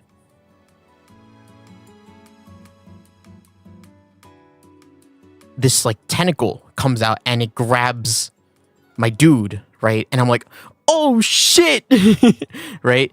Oh god, I'm getting caught, right? And what ends up happening is I have to like struggle out of this like grip that this girl has on me, right? And I'm like, oh no, I'll, I'm gonna die. But I was able to get out of it at some point. But you know, she's a very strong monster, and also at this point, right, when she's basically awakened into what her quote unquote true form is, what what ends up what I end up finding out is that earlier I said at the original crime scene, right, with the fountain in the town center, there was goo there, right? She starts like drooling and secreting this goo, right? And I'm like, oh shit, it's her. She's the one who did it, right? And I immediately dash. I fucking dash to the stairs, and I'm like, oh shit, oh what do I do? Oh god. And then she's trying to like break out of her chains to try to get me, and I'm like, oh no, what do I do? And then what ends up happening is the orc guy, right? He actually gave my character like a little like thing to communicate him with. I forget what. I think it was like a gem or something, or like some kind of shell. But it was like you can only speak like 35 words into it before you're done, right? And then I go to the stairs and I'm like, dude, bad thing happening right now. Come basement now. Very bad, big bad, all bad. Right?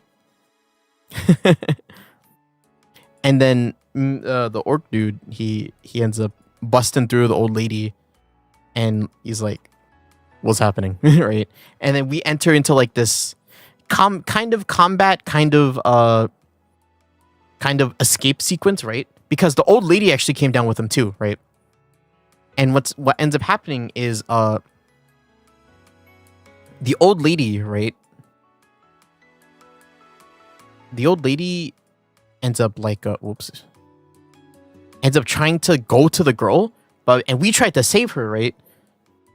But the orc dude's like, no, dude, we can't do that. That's like we can't save her. And then me and orc dude end up just like walking up the stairs. But I'm like, we gotta get her. We gotta help the old lady. Is like, no, it's not happening. I'm like, oh, are you sure? He's like, yes. Okay. And then we leave the basement, right? We go back up here, right? We go back up here. Oh god. And we're like, all right, time to bounce. And I'm like, no, we still gotta save the old lady. It's like, no, we can't. We can't save the old lady. She's gone. And I'm like, no. And actually, by this point, right? By this point, the ladies, the guy and the girl in the chain, she's free at this point. She's free at this point. And she's basically already killed the witch at this point. Or, well, whoever the lady is. I assume she was a witch just because she had a cauldron. Time for beds? Time for bed. Good night, y'all. Are you both going to bed, or is it just Cerseus? Cerseus, go to sleep. Go do what you gotta do, man. I'll see you when I see you next time, okay?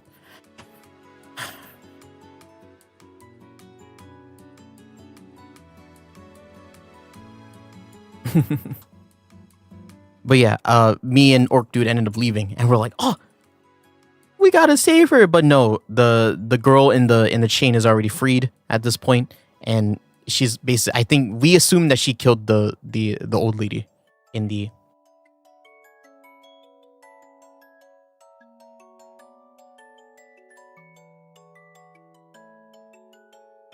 And yeah, she ends up killing the lady, and then she actually ends up like chasing us. She ends up chasing us up the stairs, right? And it's like, oh shit, we're gonna die. Oh, we're gonna die. It's a Slayer. She's trying to find out which one. She's like, oh, I'm gonna get you. Oh, and then she goes up the stairs. Oh, I'm gonna get you. Oh, I turn the corner. Oh, I'm gonna get you. Right? But she's not as fast as us. So we get out of the building first, and then we're like down the road, right? We're like down this road. But she can easily chase us down it. The thing is, she goes here and then she stops at the entrance and then she walks back. So it's like, why is that? But yeah. After that, me and my orc dude were like, that's enough for today. We need to go to sleep. It's late. And I'm like, oh, really? And I'm like, yep.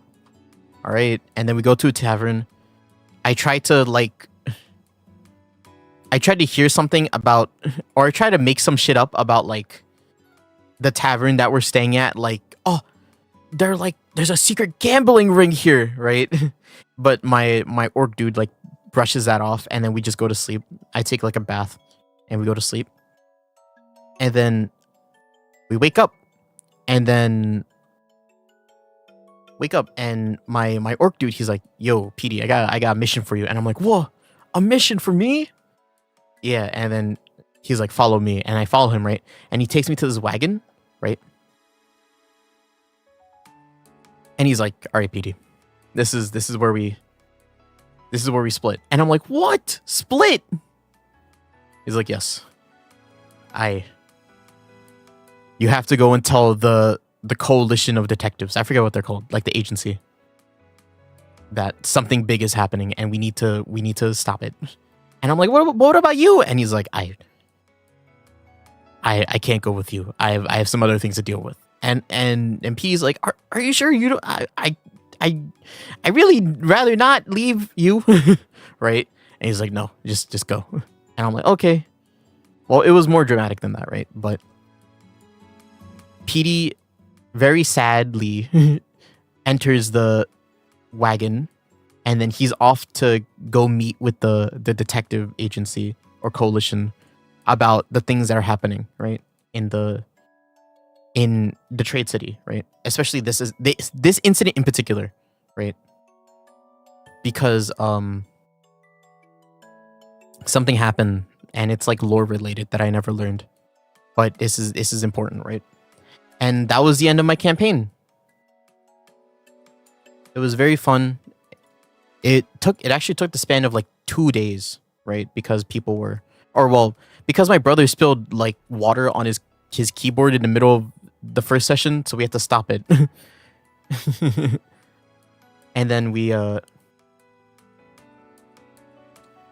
resumed it. But yeah.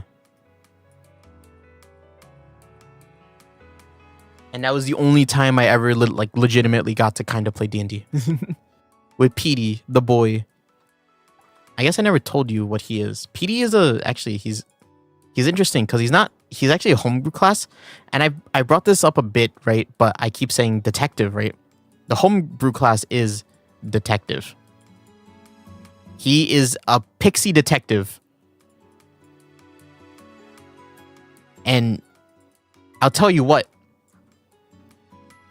You see this and you're like, oh, I see. Okay. PD, the pixie detective, right? And it's like, yeah, okay, whatever, right? His name, right? For the longest time, I didn't know what his name was. I just said PD. I called him PD for the longest time because he's a pixie detective, right? But the name kind of just stuck, and I was just like, I'm just gonna PD. PD, the pixie detective. The man that I was too lazy to come up with an actual name with. Is this the right layer? Yeah. So PD is a PD. PD is a PD who is also a PD. PD is a PD and also PD, yeah. And that stands for, how do you spell it? How do you spell his name? PD? PD? No. PD is a private detective who is also a pixie detective.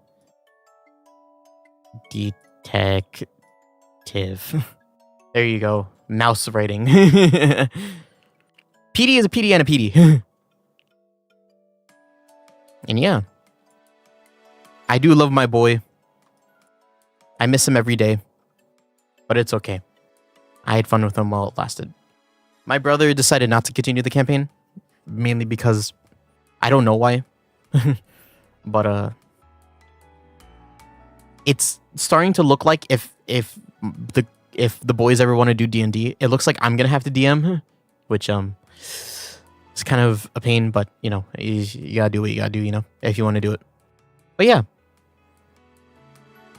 maybe I can find boys drawing of PD because Boy had a better rendition of PD than I did, but I don't know if he ever posted in a Discord. If he posted in Discord, it was a long time ago. Also, because the campaign was a while ago, too.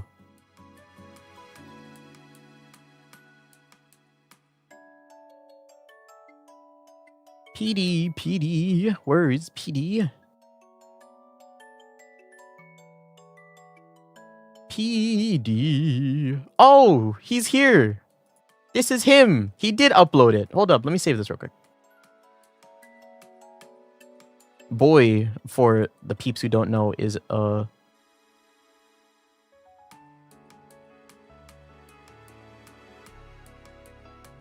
he's the guy who made me.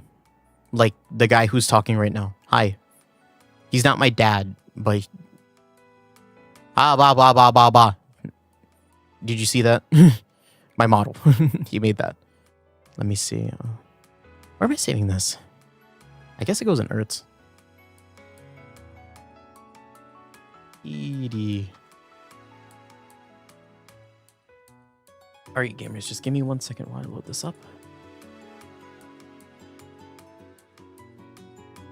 I can just put it onto this.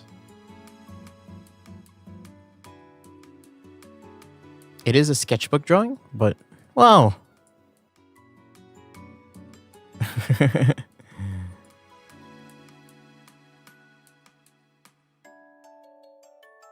Here you go. You can compare the two.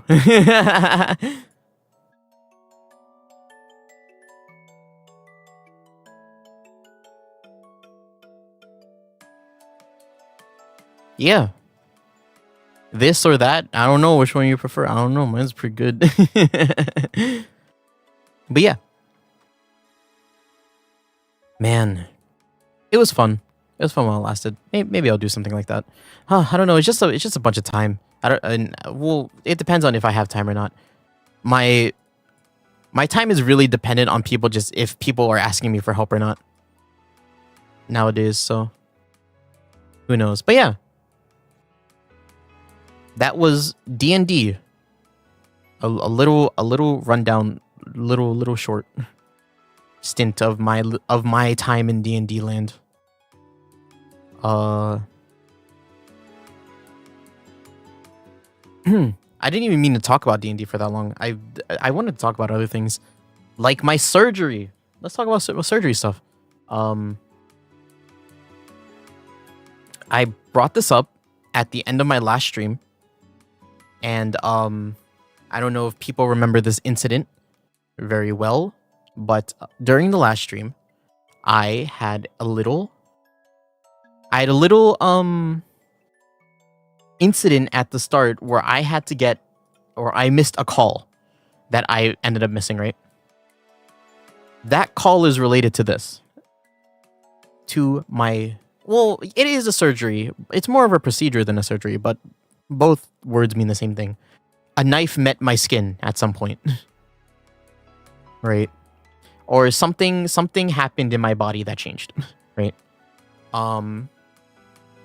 And it's time for me to be kind of straight up, because this is something that I've kind of kept hidden for a long time, at least in terms of, you know, my for me, it's one of like my most well-kept secrets, you know, about me, especially since this started happening either like a bit before or after I started streaming, right? But I had surgery. What kind of surgery? Well, it was a surgery that required a dermatologist, which is the the skin people, the people who look at skin and hair, right? Most famously, dermatologists deal with acne, right? Or are famous for acne things. Did I have problems with acne? Not really, no. However, I did have a little thing. I did have a little condition, or more than a condition. Oh, I would call it kind of like a growth happening. Happening on my body. It was unwanted, and you know, the surgery was more cosmetic than medical, but it can happen when you. It can happen if during an unfortunate circumstance, right? But I had a thing. I don't know if people will be familiar with this. I had a thing called a keloid. Do people know what a keloid is? Keloids, right, are excess growth of skin tissue. Jesus Christ. Skin tissue. I don't know if you want to search it up. It can be kind of gross, depending on who you are, right?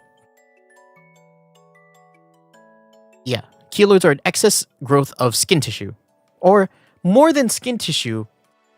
I don't want to say skin tissue. I think it's better to say scar tissue. Because keloids happen when you occur on healing wounds. Keloids happen on healing wounds, right? Keloids is your body's response, or is an overreaction by your body by constantly creating scar tissue when it doesn't need it, right? Because when you get a scar, right? I don't know if people have gotten scars here. I have, definitely. When you get a scar, it's permanent, right? Or well, unless you get like a procedure to like get it removed, it creates like a mark, a distinct mark on your body, right? That's different from the skin around it, right? A keloid, right? What it does that, but more. It does that multiple times. It's like adding 20 band-aids onto a scratch. You know what I mean? You don't need that many band-aids. I have a scar on my elbow. Yeah. So imagine on your elbow, right? Right? Let's say your elbow is like this, right? You have your elbow. I don't know what it looks like, but say like right here. Say you have a scar on your elbow, right? And normally, right, what your scar would look like, it's just like a little blemish on your scar or on your skin, right? It's fine, whatever. If you have a keloid, right, what it does is that it'll make that scar, right? It'll scar it up, right? It'll heal and it'll be like cool, right? And then it'll do it again, right? And then it'll do it again. And then it'll do it again. And then it's going to do it again. And then it'll do it again. And again. And again. And again. And again. And I know I made it kind of protruding out. Kind of exaggerating, right? But it's kind of how it works, right? It's scary. I'll be frank. It's the only way I can imagine you getting a scar on your elbow, other than if you like scrape it, right? Sometimes they call me a genius. I know. Thank you. But yeah, so this is a normal scar, right? And thank God, I've had multiple scars on my body, right? And I've talked about them multiple times, right? But we're talking about the one that actually got a keloid on it. But yeah. Say a keloid formed on your elbow, right? This would actually be considered a medical issue, right? Only cool, but hell yeah. Can't have I d- it it's more you have to be both in order to, one comes with the other,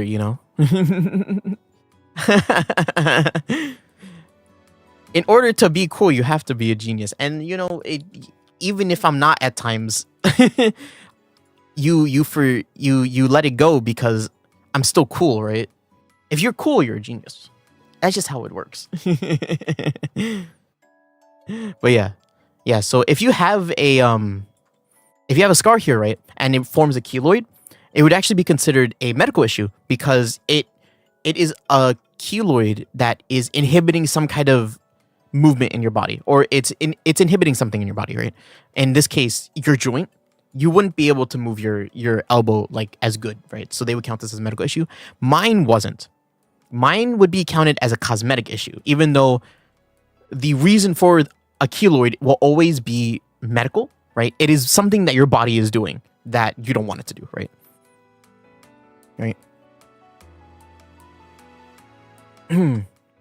And I've seen keloids in plenty of places. The most notable keloids that I know of actually happened on my aunt. My aunt had the same keloid that I have, but she also had a keloid like right on her chest. It was like shaped like this, kind of. And then actually my mother had almost a keloid too, because she had she had something done to her face. I forget what. I think it was like a scar. She got like scratched or something, and it was formed like this, like on her like cheek, right? And that was gonna form as a keloid, right? These are both medical issues, right? Whether it be on your face or on your chest, like it's gonna cause problems if it's on your chest. It's gonna cause problems if it's on your face. There's one place where keloids are the most common that it's considered actually not a medical issue, right? Because it doesn't inhibit anything, right? And I unfortunately got that one. So it's unfortunate because if it's not a medical issue, you can't get it covered by insurance, which sucks, but that's how they work. So yeah, and it's interesting too, because actually it's something that I incorporated into my my design, my current design, right? It's something that I thought about for when I was making Hase, and I was like, I'm gonna leave. It's more I was gonna leave this out purposefully, rather than me including something that I took into consideration for this, right? Here, I'll bring myself up. I'll bring myself up just so I can kind of prove my point. So you look at my dude, right? And you're like, wow, that is Hase Utahara. Wow. You look at him, you're like, I don't know, there's nothing missing from him or his character, right? He looks completely normal. He has glasses, he has a hoodie, a shirt, some pants. Wow, look at those eyes. And there's always angry eyebrows. He has the little hair clips. He has the earrings. Well, he has earrings. He doesn't have like a stud or anything. Yeah, why doesn't he have a stud? He doesn't have like a stud or like any kind of ring at the bottom of his ear. Well, friend. Do I have some news for you? That was on purpose. My keloid, right? So let's just do a little diagram of an ear. That's not how that looks. Like this, yes. And then it does like the little swoopy thing. It does like this. It does this, right? So I have the two ear rings, right? Up here, right? Number 1 and number 2. Sorry if this is graphic. This might get graphic if people don't want to look at this. So I have the 2 earrings up here, right? And they're fine. Yeah, this part of my ear is fine. But down here, once there was once a time where Hase Utahara actually wore like, how do I draw this? Like this? Yeah, sure. There was a time where Hase Utahara actually wore like a stud. He wore a diamond stud right there. It was a long time ago. I missed that time. He wore it to be cool. But now he wasn't able to he wouldn't be able to wear it anymore due to a certain little growth that was happening right there. So my keloid used to be, my keloid is the most common keloid you can get, which is on your ear when you get an earring, right? Which sucks because, you know, it was completely my fault that it happened because I got my ear pierced. But yes, I used to have a stud right here, but then in about 3 or 4 years after I got the piercing, I started noticing like a little bump on the back of my ear, right? And then it just kept getting bigger and bigger and bigger until it kind of turned into kind of this shape. Yeah, wow, that's scarily accurate actually. And, you know, at this point, the hole closed up and it was just like a thing on the back of my ear. God, that is unbelievably like accurate. It's kind of scary. It is kind of gross. But yeah, I had this for a long time. Basically, well, yeah, I had it before I started streaming, and then yeah, I only got rid of it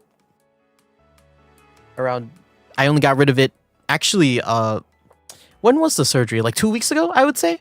It was the day after the karaoke stream, so like a week ago, right? It was only a week ago that I got it removed. And I will tell you what. At first, I thought I was kind of indifferent to it existing. You know, I didn't really you know, it was kind of a thing that was there. You know, I saw it as kind of an act or kind of a punishment for my hubris. Me being like, I think I could be cool, and then getting a piercing and then immediately regretting it, right? But then like over time I was just like, people don't see me IRL anyways, so like who cares, right? But man, after getting it removed now, it is pretty nice to not have one. To not have one on your ear. And being like having a normal ear. Thank God. Yeah, so what ended up happening was we got it cut off. And now I wear like a band-aid over my ear. Kind of like this. It's like wrapped around my ear like that. And it's healing very nicely. I go back to the office every week or so just for just for like checkups and like if they need to do anything. Like one of the biggest things about keloids, right? One of the biggest things about keloids is that keloids generally they don't stop. Keloids do not stop. If you get scratched, right? And you are unfortunately it unfortunately triggers your keloid response. Even if you get it removed, it will come back. It will keep coming back like in folds, right? So what you have to do, right, is actually you have to get injections into it. So like before I got the surgery, right, I actually I got like injections of like this chemical or like the steroid. Actually, it was a steroid. And they injected me with this stuff because they needed it to get smaller, right? It's used to get the keloid smaller, but it's also used to make it so keloids stop growing at in that area, right? And this was the biggest reason why it kind of took so long for this to happen. Because actually, I was supposed to get this removed way earlier. Like when I mean way earlier, I mean like while I was streaming, like earlier, like last year, like during the last quarter of last year, I was supposed to get this removed, but there were multiple like issues with like insurance and like, you know, having to pay for the procedure, and also having to. This is political, right? But actually, because of the tariffs, right? in America because of the tariffs that are happening. Production of the chemical, the steroid in here, right? Actually became quite limited, and this steroid is used for other things, and they'd much rather use it for those other things rather than my ear, right? And I'm like, that's fine, right? And that's what happened actually the first time I went to the doctors for this, because the first time I went, right, I went to another doctor and they were like, yeah, after this time, we're not going to be able to give you any injections. And I'm like, oh, really? Oh, damn. Damn. Oh, well. Right? And I'm like, oh, well, right? And that was last year. But only like a month ago, right? My parents were like, contact this guy. And I'm like, okay. And I did. And then we went. And then now a month later, it's gone. And I'm healing. Yeah. Keloids do also come with like their own, you know, if you're prone to keloids, right? It's purely genetics, by the way. Not anybody can get keloids. It's purely genetics. I just lost the genetic, what's it called? Like the genetic war, right? So if you've never had keloids and your family doesn't have a history of keloids, you are all good. You do not need to worry about anything that I'm saying right now, right? Do not let this fearmonger you.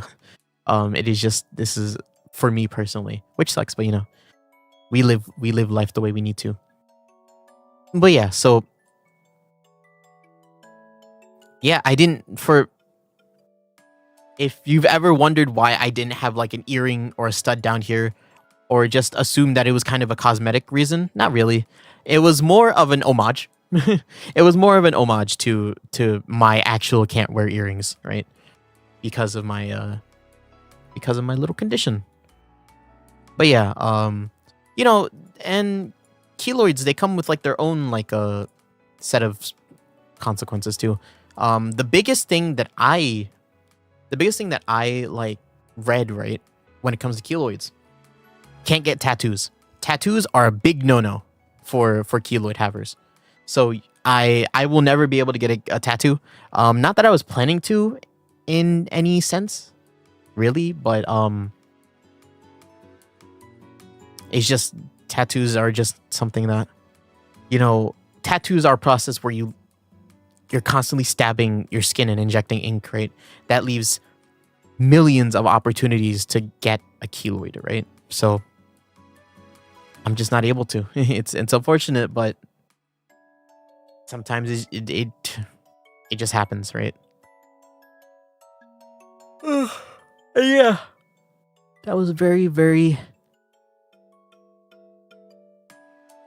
I don't know if humbling is the right word, but it was very like, I got it removed after not caring about it for the past year. But I don't remember not having it. You know what I mean? Like I remembered having an earring and then suddenly not being able to wear it, and then having this thing grow on the back of my ear, you know, for the longest time, and now it's just gone. And, you know, I can wear like clip-ons. Like, oh man, that is the biggest thing that I want to take away from this is I'll be able to wear like clip-on like ear rings now there, and I'll go back to looking kind of cool. Cuz it's the only like sense of style I have in my repertoire, wearing earrings and stuff like that. I know I haven't worn one in such a long time. I can't wait after all this heals. Not being able to like, have tattoos would be my nightmare. The only reason why I think about not having a tattoo is because I remember the boys, they wanted to get like a group tattoo at some point, and I wouldn't be able to adhere to that. I wouldn't. It's, you know what I mean? For me, it's only going to just cause more issues, and then it's also just going to cause them more worry, and I'm just going to be like, it's fine if I just don't get it. You know?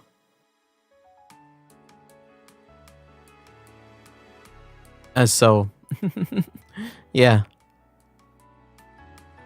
That's the secret that I've been hiding from stream for the past 3 years. And even more before I started streaming.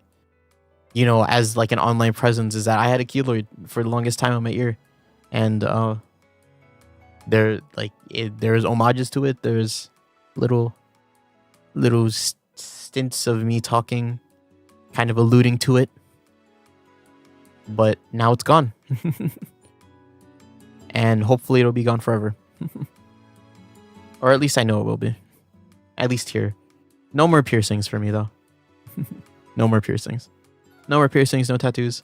I'll try my best not to get hurt anywhere, because I know it'll fucking flare up. It'll flare up any chance it gets. So, man, super nice people, by the way. Man, the dermatologist in the office that I went to, super nice. It's like a local. I don't want to talk about it too much, but it's just like a local dermatologist like office, and it's just like patients coming in and out. It's really small, and like usually I don't have the time to really talk to any of them, just because the procedures, they ended up being really quick, or the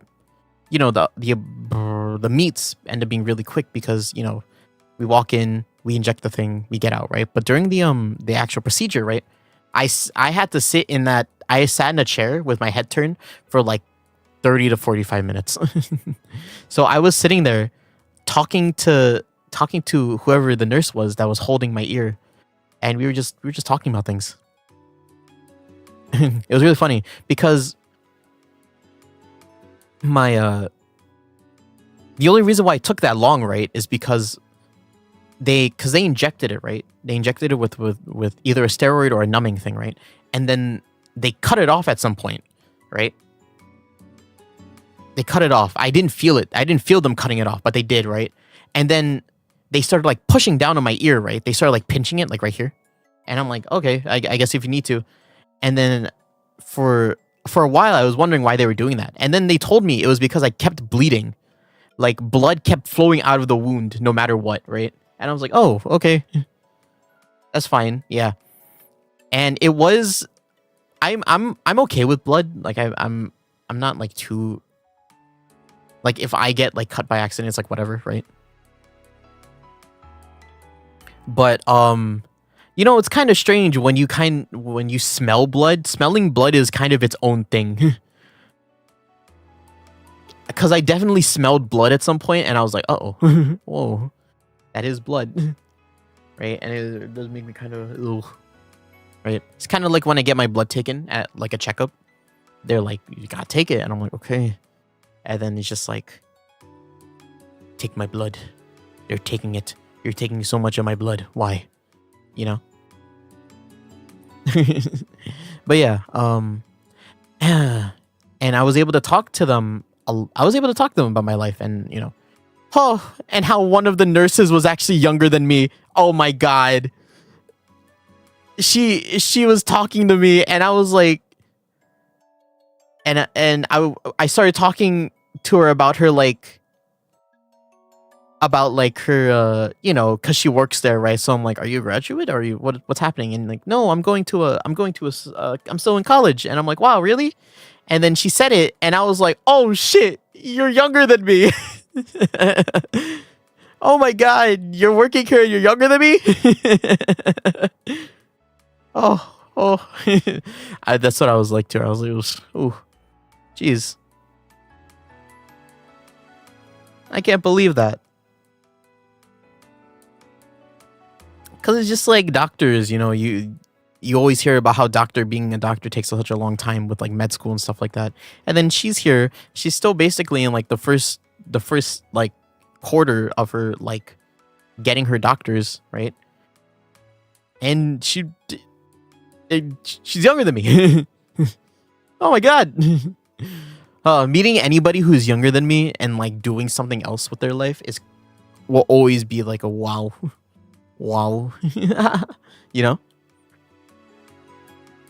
But yeah,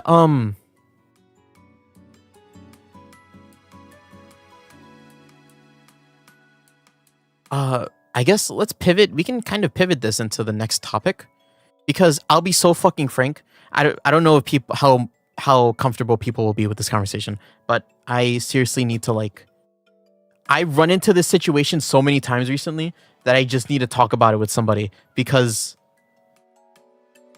recently it's been so strange. Okay, so while I was talking to the doctors, right? I was very, I was friendly conversation, this and that. And eventually we come up to the topic of exercising because like I said, I've been working out recently, and I do want to talk about that later, but goddamn do I feel fucking buff. Goddamn, my muscles are giant for some reason. It's just like hidden under like pieces of fat. But I feel like under like my fat suit, there's like an idol in there somewhere. You know what I mean? Like I feel buff as fuck. But that's another thing. And I started talking about exercising, right? And the doctor, right? She was like, oh, maybe I should exercise, or like, how did you get into it? I'm like, oh, yeah. I mean, yeah. I mean, if you want to exercise, you can exercise. But I added on the comment of like, I don't think you need to exercise though. I just said it like casually, like I just didn't think about it. If anything, it was more of a courtesy thing than anything. I'm like, I don't think you need to exercise. I think you look fine. And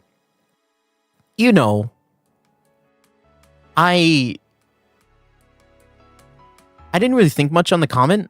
You know what I mean? It's just very much like a, just say it in passing is, I think you look fine. It's like a compliment, right? But I had a conversation recently. I had a conversation recently, actually yesterday, with while I was working out with Orphan and Oni, right? And it was about how it was actually some tea at Orphan's workplace where it was like this head of management guy was he was actually fired because he was sexually harassing like one of his workers, and we were like, what the fuck? And it was this whole thing where it was like the head of management, or he was like sending like these drawings of sex poses to like one of his workers, right? And it was like on paper, and he would leave it on like her desk and stuff, and it was like, wow, that's fucking crazy. Why would you do that, right? And he was telling me this story, and then he was also like, he also said something about like what he did, right? Like in his behavior, which is like, he talks to the ladies kind of almost flirtatiously, kind of like very old, like those like sleazy bosses in like movies that like aren't taken seriously. That's what he was like, right? And he was talking about like the things that he did like around the office, and one of the things that he did was like he would pass by one of Orphan's coworkers, right? And the boss, he would say to his coworker, wow, you're the perfect height for me to smell your hair, right? And I'm like, oh wow, yeah, that's not cool. That's not cool. And then I thought of it like that, and then I thought of the time I was in the dermatologist's office, and I said the thing that I said, right? I don't think you need to exercise. I think you're fine, right? And I was like, is that weird? Am I weird for that? Does that make me weird?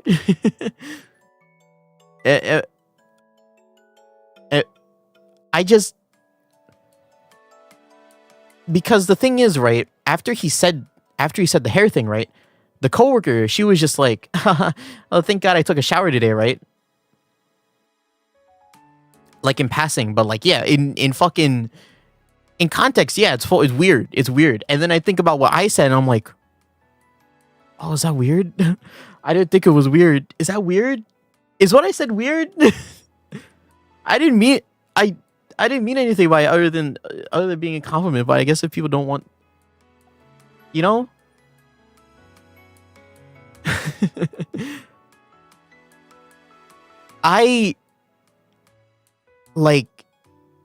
don't know if I'll ever get a chance. I don't know if I'll ever get a chance to apologize or say anything for it, and maybe their image of me is now that I'm just a sleazebag. But I didn't think of it like that. I really didn't. The only reason why I'm worried about it is because I like those people. Those people are good people. They took care of me. And and the last thing I want is for them to be like, yeah, what an asshole. Or, you know what I mean? It's like, well, well.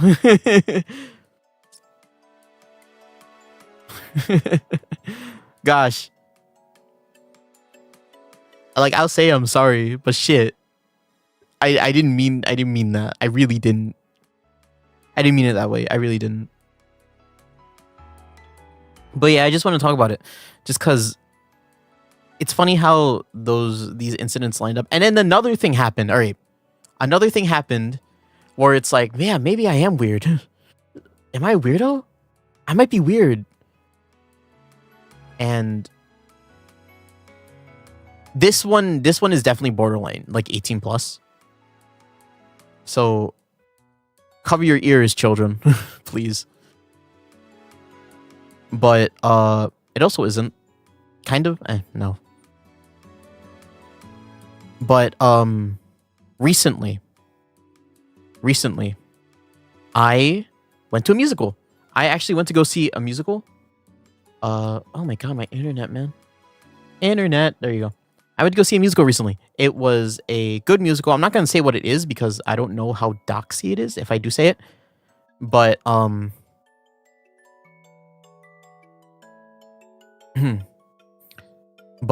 it was a good musical. It was a musical, and it actually had kind of the same themes that I was talking about earlier, kind of the sleazebag boss and stuff like that.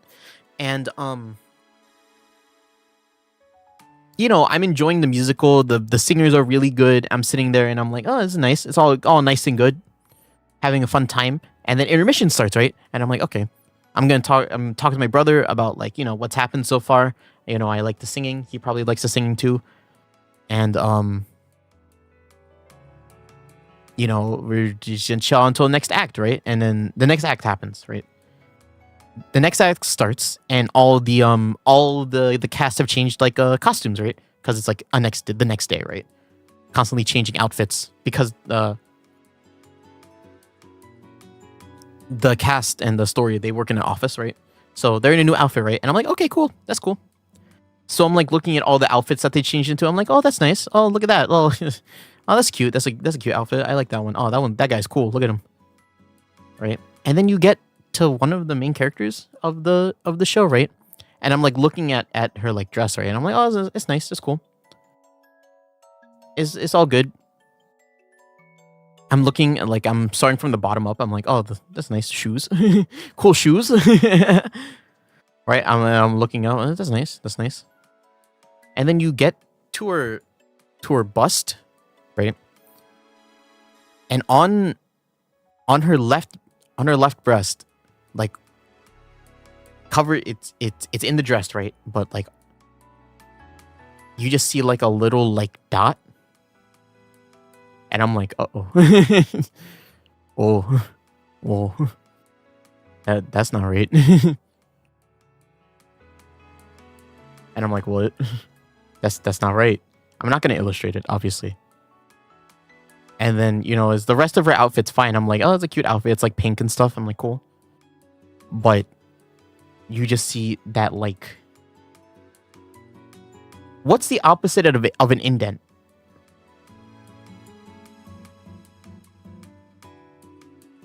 What's the opposite of an indent?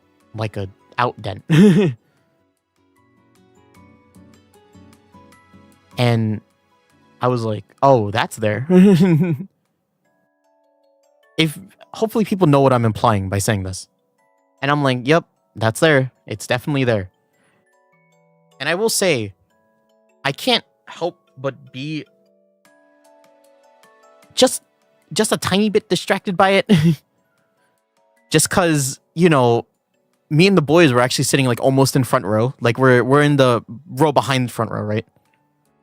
And I'm like, and we're sitting, like, and there's, like, this motif in the musical where, like, there's three main characters and they all stand on a side of the stage, either stage right, the middle, or stage left, right?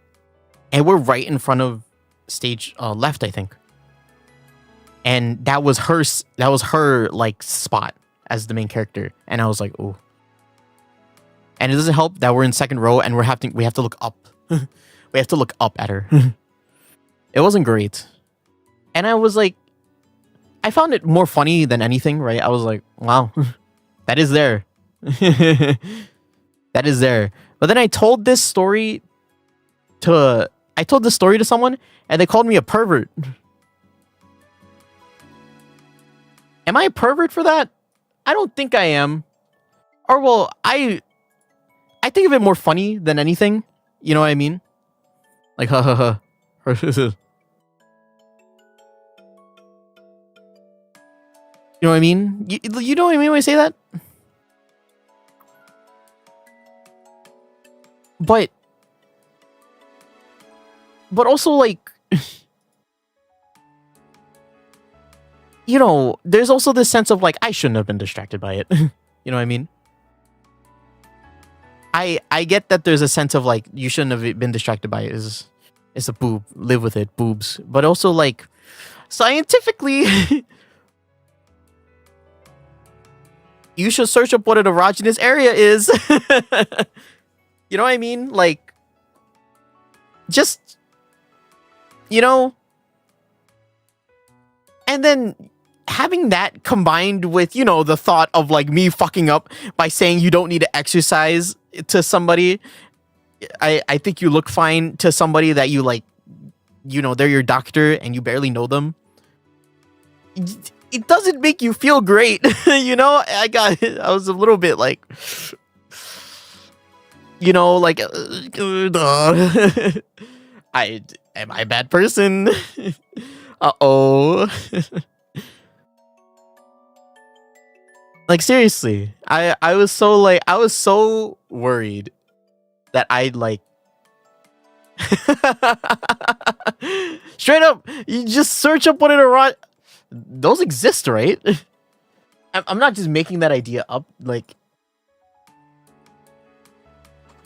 this is gonna go on my search history.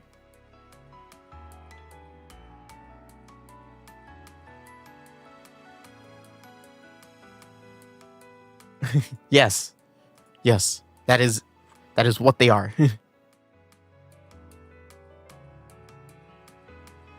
And I don't know how to, you know, I don't know how to justify myself anymore without sounding like a pervert, but human body, you know, things. But yeah, it's just the combination of all of it is like, it mortifies me more than anything, you know? Like me being scared about being called a pervert. Well, not more than being scared, right? I don't know how people are gonna take this. I don't mind being called like, I don't mind being calling things in like, as like a joke, you know what I mean? Like a pervert, ha ha ha, you know, ha ha, sex, ha ha ha ha, you know, ha ha ha ha. Right? As long as it doesn't diminish my character as the coolest dude and the smartest dude, you know, right? Call me pervert all you want. I don't care. Just don't actually think that. Don't actually tell that to people. Or, well, don't actually, you know, like, I don't want you to actually think that I'm a pervert. Because I'm not. I'm not a pervert. I'm not a pervert. Hase, I'm not a pervert, Utahara. That's me. Surprisingly, that's not the first time I've said that sentence on stream. I remember exactly when I've said that. But you know, like you I'm not pervert. I'm not.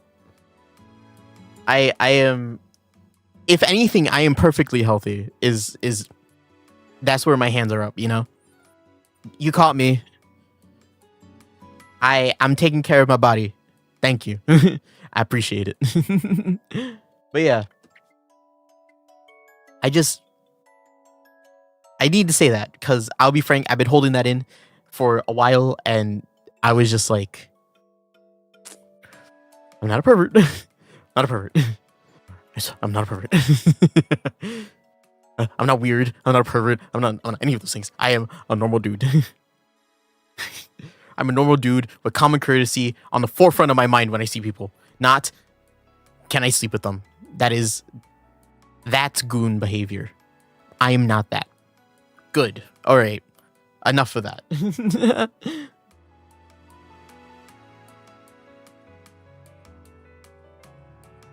Yes, you get it. You get it.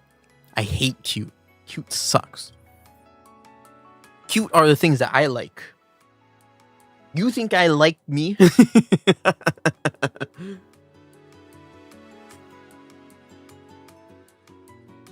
I like cute things. I am not cute. I am the coolest guy ever. That's sorry, that's me. Anyways. That's everything that I had to talk about today, really. The keloid, the surgery was kind of the biggest thing that I wanted to talk about. You know, it's a very big, it's a big change in my life, I would say.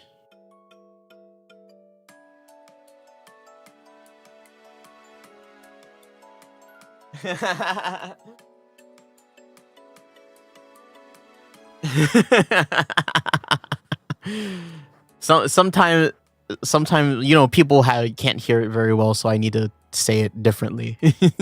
Just to really like pound it in there that I am a cool dude. That's me. But yeah. Oh man, thank God. At least if I'm not a pervert to somebody, that's all that matters. And then now every time someone calls me a pervert, I'm like, yeah, I'm a pervert, and I can be confident that there's someone in the world that doesn't think that I'm a pervert. You know what I mean? Oh. I have a sense of security here.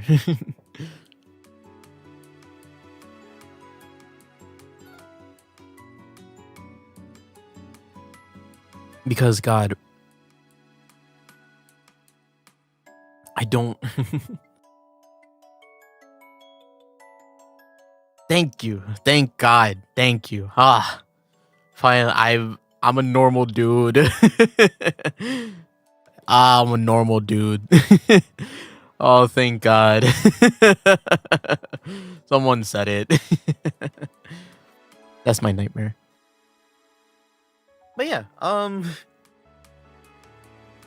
that's basically what's been happening over the past like week or so, yeah. When the last time I streamed was on Tuesday, right? Last Tuesday? Yeah. Man, it's been one heck of a week.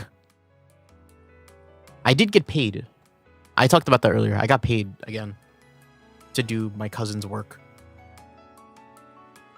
And I have found myself in so much more money than before. That I'm gonna save most of it. I'm gonna save most of it, and I'm gonna invest like a percentage of it. What investments are those? You're just gonna have to wait and see. Mostly games. Most of the money is going towards games. Actually, no. It's like half the money is going to like games. And then the other half is going to Ambrosia. That's it. Baldur's Gate when? Resident Evil when?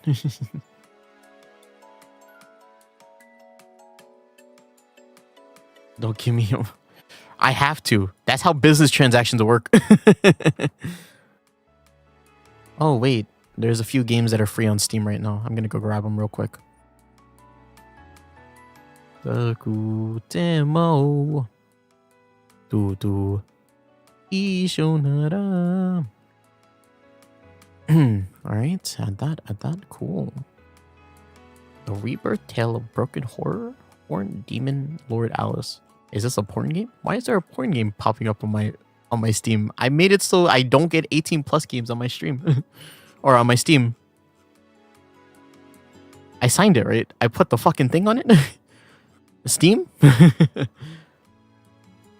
but I would gladly. Would you? I heard. Don't act like I didn't watch that stream.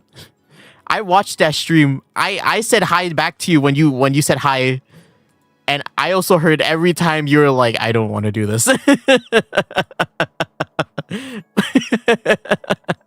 which is very real. It's very real. I get it. I get it. No, I'm paying you. I'm paying you. Get paid. It's like the Eminem meme. Hand out towards the camera money.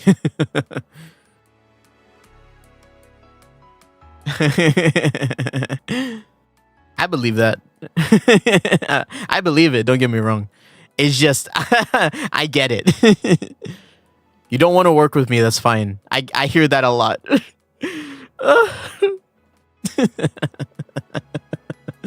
I guess we can go back here. I don't really have anything else to really draw. Then for money, that's what yeah. Yeah. For money.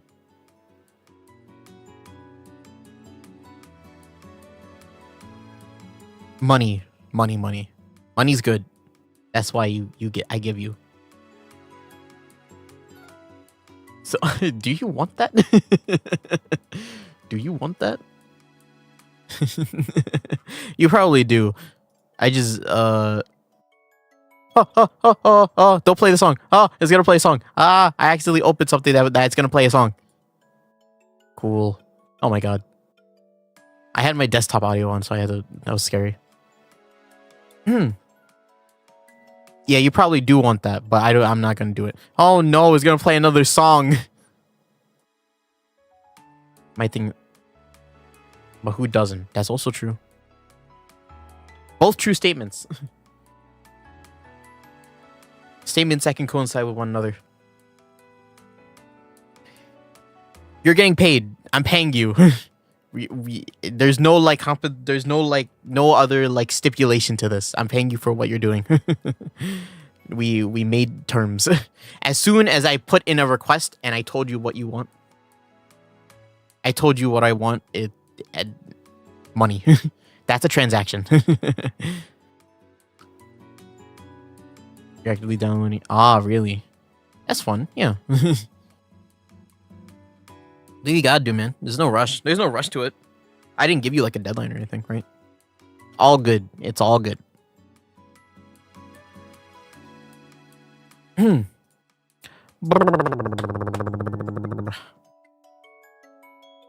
want to talk about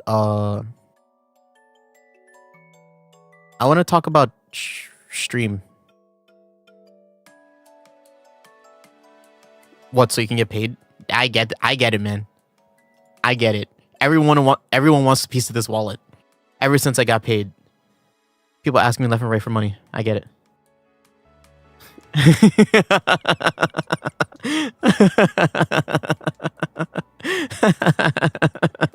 Everyone wants a piece of it. Ever since I got paid, everyone wants some of it, and I'm like, I get it. I would give it if I could, but I'm not made of it, you know.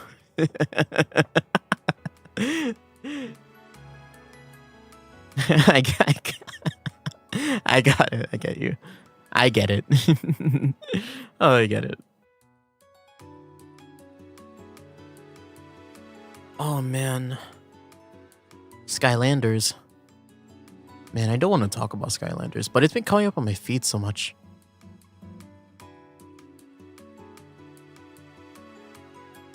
Through games.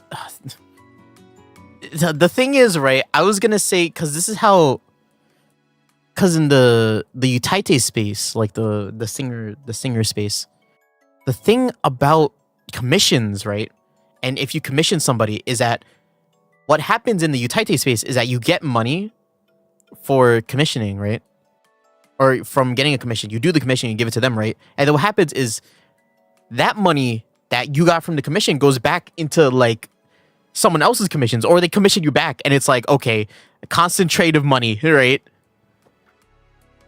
And that's how I've always kind of known commissions to be.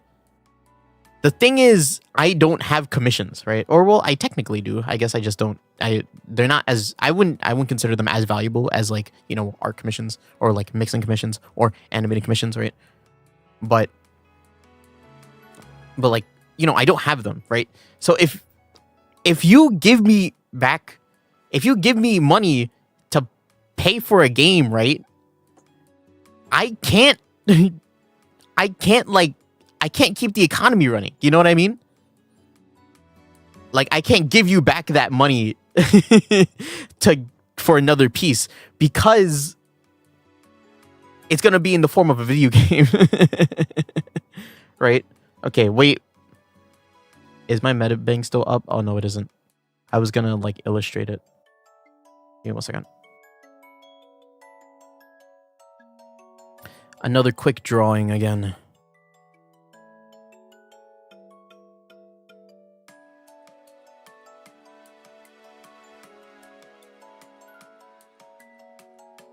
I know I can just put this as a white background, I just don't feel like it. Play on so I can watch.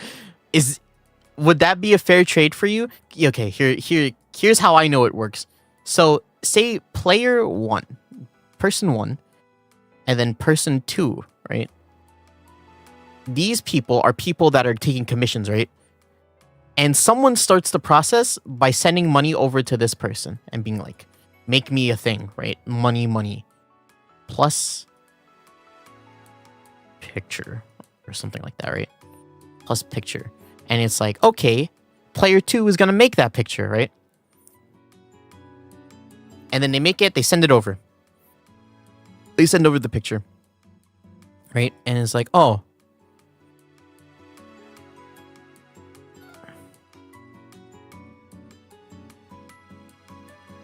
good job. Good job. Thank you. You gave me my picture. Right? And then what happens is the opposite occurs. They send them back the same money and then they also request for a picture, right? Give me my picture. I want a picture now. And then this guy's like, okay, I'll go make the picture. Whoa. As a picture. Wow, I gave you your picture. This is the picture you wanted, right? And they're like, oh, hell yeah. Thanks, dog. You gave me my... Damn, that sucks. How do you draw a heart? Like this? Like this. This. This. This. There you go. Oh, thank you, man. I mean, I do game requests, right? Yeah, I do. Well, yeah, since you have me as like a friend on Steam, if you want me to play a game, just say, gift me a game and be like, play it on stream, and I'm like, okay, I'll play it. But yeah, this is how I know commissions to be. Like the Utaite / like online like sing community, they fuel their own economy. Oh wow, you really do know me, huh? Wow. I love horror games. They're my favorite. God, I would hate that. That's my nightmare.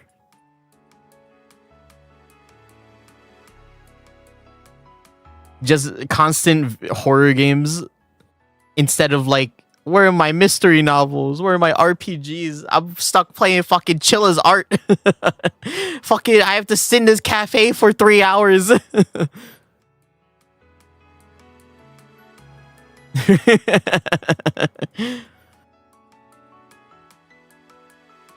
But yeah, this doesn't apply to us. This isn't us. Because me no commission. Me no com. Sure. It was never meant to be. Cause I would send you money. right? Send you money. And then you give me picture. And it's like, cool, right? But then...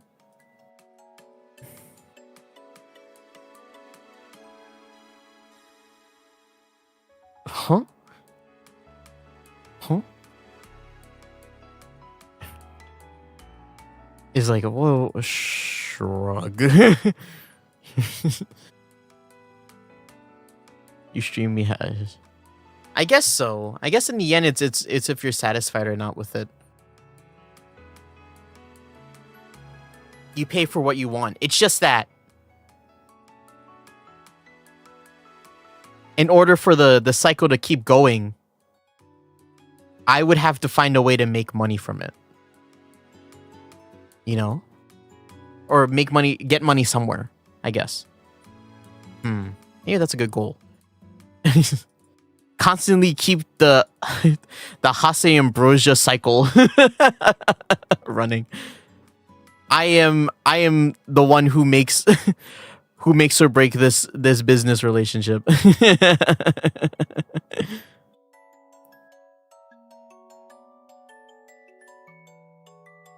Hase has to really make money.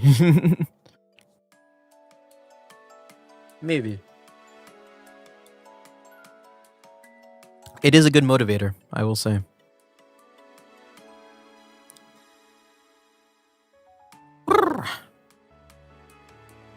But yeah. Commission 101. And like commissioning in small communities 101 is the best way to put it. Can you see my mouse? Can you see my mouse when I do? Nothing changed in my mind. Oh, you don't see my picture. Oh no, you don't. You don't see it either way. Damn.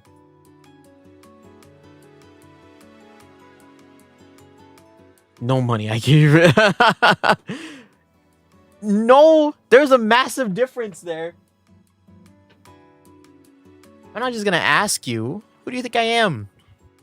What? I'm holding my ground on this. Asking for free. Who do you think I am? You can't just let that happen. I can't just let that happen. My internet. Wow, my internet sucks today. I can't let that happen. You have... Why not use them? I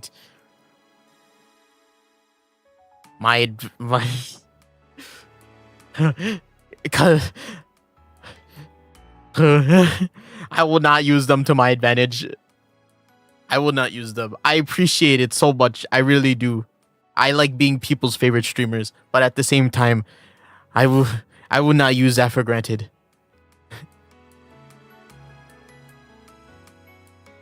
Let me pay you money.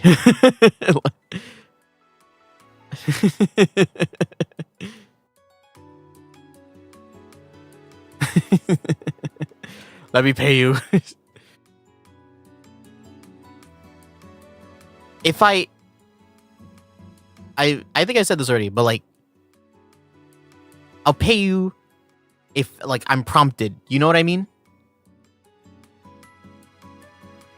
I don't want you. Yes, you do. You fucking do. I know you do. You just don't want my money. You just don't want my money because it's dirty. It's dirty money. It's not dirty money. There's no crime involved in me, but I've tainted the money somehow. Somehow you don't want it from me. I worked hard for it, and I'm gonna use it. I'm gonna use this damn money, and if it's gonna give you money to commission you, then yes, that's how I'm gonna use it. And also video games. I'm gonna use it for my own video games to play only on stream. That's basically all I spend money on. I only spend money on games for... Well, before I only spent money on games on stream, right? And, you know, that has led to some tremendous outcomes.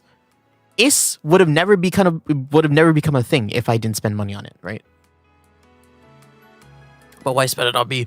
Because money. Money art. I want commissioned art. And and you're the first artist I think of when I want to commission. Even if you didn't have commission set up, I'm like, I want to commission you, and it's gonna fucking happen. All right, I'm gonna commission you, and I asked you, and you're like, okay, and then I did it. That's why. That's why. That's why I commissioned it. That's why I did it. What more do I have to say?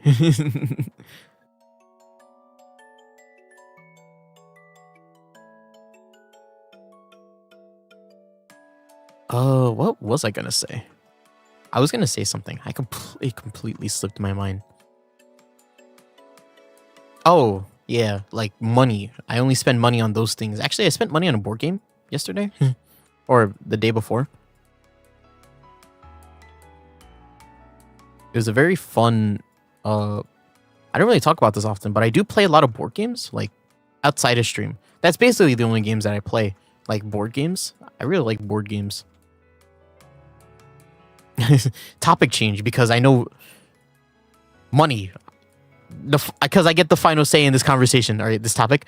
I give you money, you make art for me, and then you keep the money and use it on yourself. You invest the money on your brand, not on me, because I can't keep the cycle, the natural cycle of comms, you know.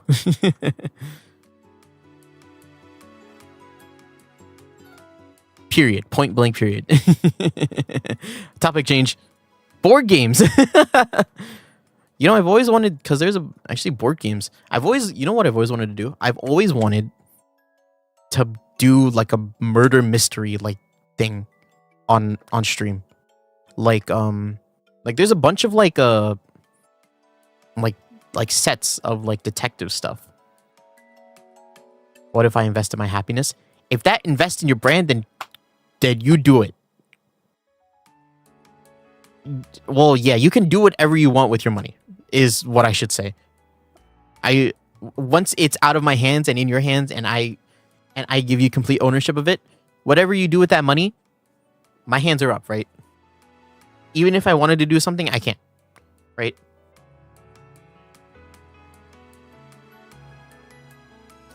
If you give it back to me, how dare you? How dare you? How dare you? But also, like, what do I have? Do I have a say in that? No, I don't. You know what I mean? Just you're getting the money no matter what. You're getting the money no matter what. That's the main point.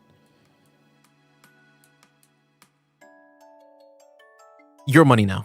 It's your problem.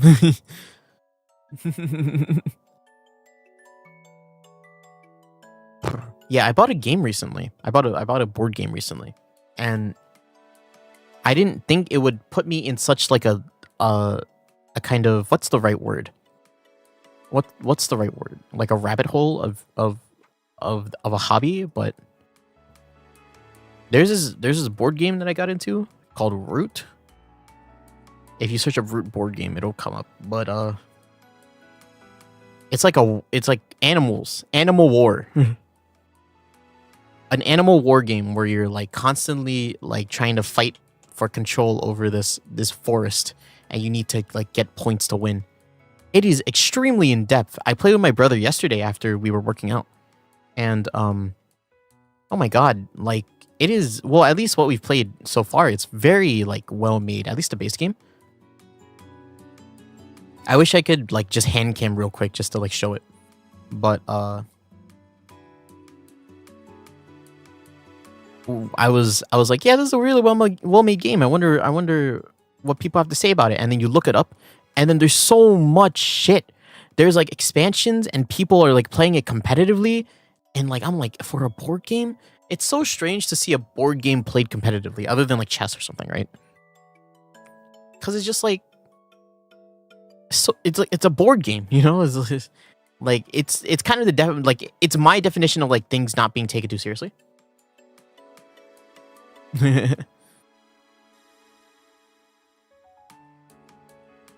So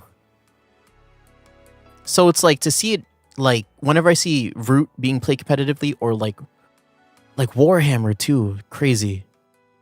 You know what I should do? I should make a wow, this sounds so fucking pretentious. I should do like a collab a collab commission.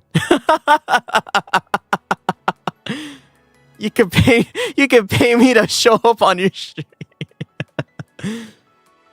That was the idea that ran through my mind just now. I was like, because I was talking about like these are the games that you don't take seriously, and then like what other games do you not take seriously? And I was like Mario Party, and I'm like that'd be fun playing Mario Party, and I'm like, oh, you just need people to play it with, and it's just like, oh.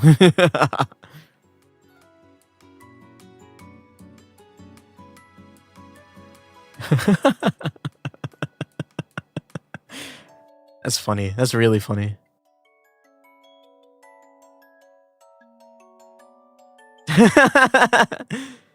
Oh no, that is the worst.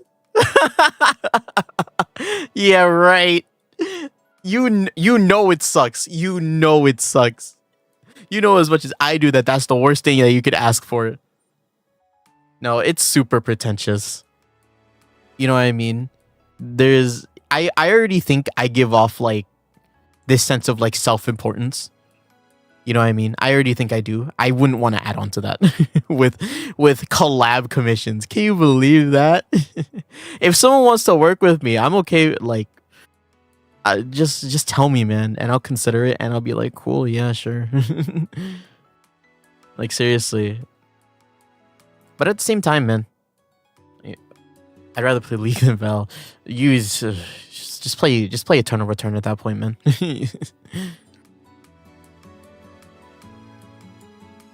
I enjoy Eternal Return like 10 times more than League and Valorant. I enjoy it 100 times more than Valorant.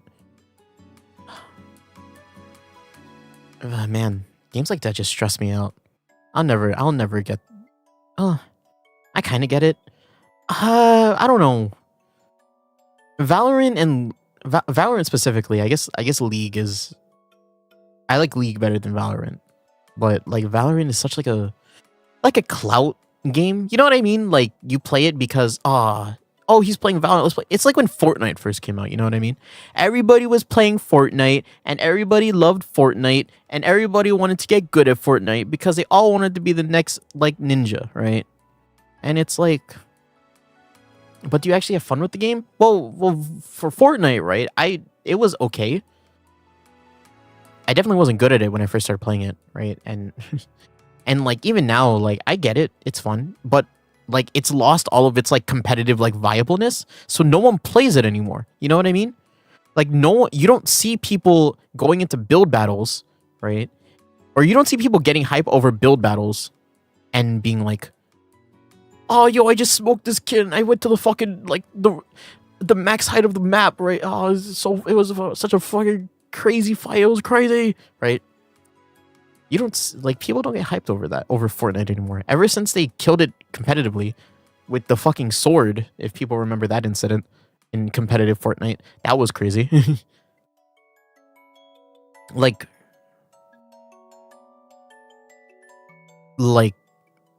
it was that sucked. But like all of the energy that was put into Fortnite got put into Valorant. And it's like, Valorant's the new shit. It's hype as fuck. Is it? Is it really? The thing is, I like watching Valorant competitively. I think Valorant competitively is a very compelling esport, I would say. I think is the best way to put it. I think, you know, if you want to play it for the tournaments, if you want to play it to be in a tournament and play it and get good at it competitively, right? Go for it, man. You play that. But I don't know how people find enjoyment outside of that in Valorant, because it's the same thing. It's the same thing, and more than anything, it's more of a social game outside of like, you know what I mean? Like that's why Valorant e-dating is such a big thing. Remember his Jett, his Sage, her Jett, right? That's That was the other half of the Valorant community. You either got hardcore players or e-daters. Which one are you? Which side are you on? I'm not on either because I don't play that damn game. I played that game to play it. That's it. I played it to experience it and then stop. You know what I mean? You gave me that simply the truth.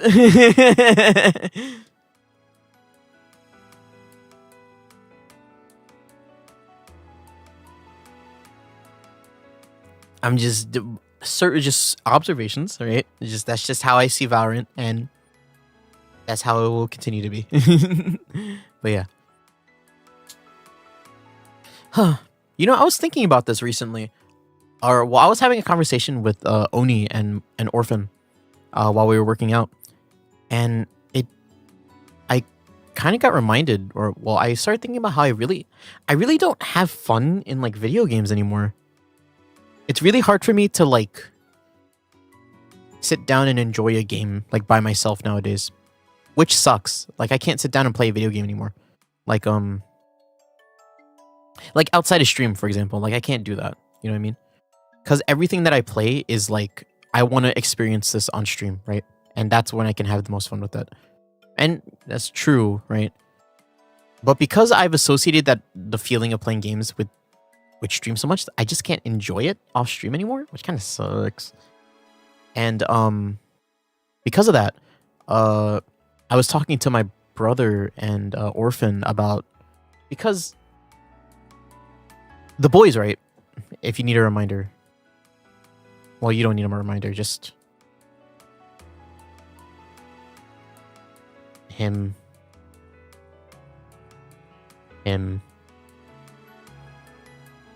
just like him.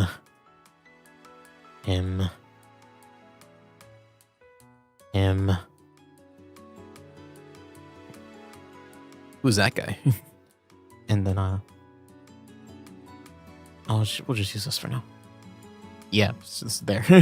The boys. We wanted to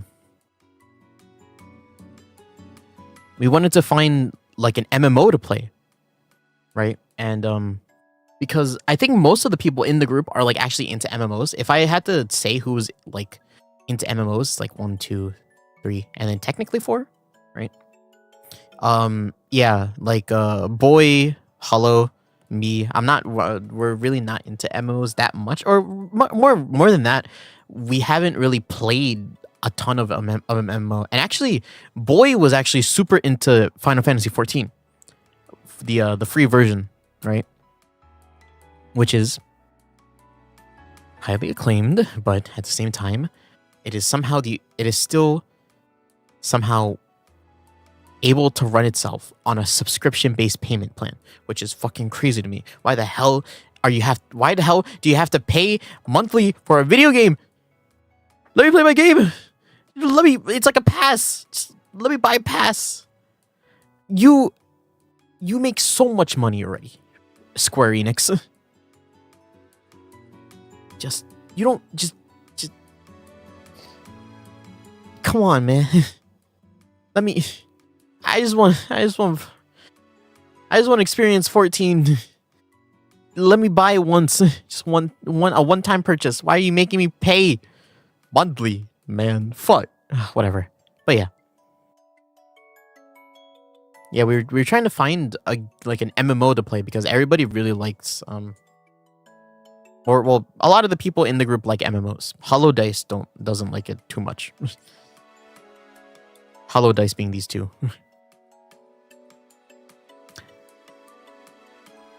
FF14 is 14, man. There's like a sense of FOMO, but at the same time not, because I know what it takes in order for that feeling to go away. And so I'm like, it's not worth it. You know what I mean? And it's like, I hate it. I hate it so damn much. But yeah, we were trying to find an MMO, and I'm like, I was thinking about it, and I'm like, I really don't like MMOs that much in the first place. Because I'll be frank, I didn't even like 14 that much, you know? Or well, I also played the free trial, but at the same time, it was really hard to play it because you could only play it solo, since you can't party without a subscription. So I was like, ugh. It was like, ugh. It was like, ugh. Yes, so to convince me to play an MMO is kind of ugh. Like, I've played a few MMOs before. Like I played Guild Wars 2 with the boys, and that was okay. I played what else have I played? I played Aeon a long time ago. Ion? I forget what it's called. I played that a long time ago. It's just that MMORPGs are so hard for me to play because I don't have... Because there's not a goal in mind. You know what I mean? There's not like a fast way to feel good in MMORPGs. You know what I mean? Like you do quest, you go do a thing, you come back, you get a reward, you go to the next thing, right? How monotonous is that? You know what I mean? Like how samey, you know? Like I'm constantly having to go back and forth between these point A to point B, right? And it's just like, all right, go next. And I'm like, okay. And then you go next, and then he's like, oh, go point A, point B. Oh, you did it? Cool. Go next. All right, let's go. Right? And it feels like I'm not progressing towards anything. That's the main issue. I feel like I'm not... Like, what's the cool thing that I'm working towards? You know what I mean? What is it? You know what I mean? It's like a roguelike. It's like a roguelike that never ends. That's what an MMO is like.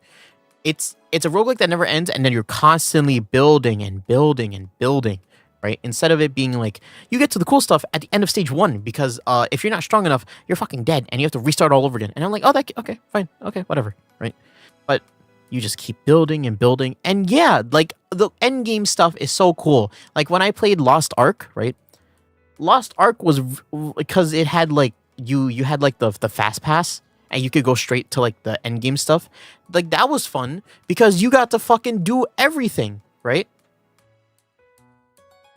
You got to do everything immediately, and I got to fight like this cool boss that had mechanics where it was like, oh, you just start beating on him, and he's hit zones, and it's like, okay, I gotta avoid that. And then he goes into this phase where he like starts shooting things from like the bottom of the screen like a Galaga, and then you have to start dodging, and he's gonna target one guy, and then you have to like run away from everyone else, and you have to make sure that it's in a spot where like where you have to make sure where it's like it doesn't block anybody off from like the rest of the space, because it's never gonna go away until the end of the phase, right? And it's like, oh, that's cool. That's really cool. That's nice and cool, right? And I had fun with that, but like to think about the amount of shit that I have to do in order to get there, it sucks. Like, here's the thing: if they want to play an MMO, they can play an MMO. I don't. My hands are up, right? But I'm just not really into it.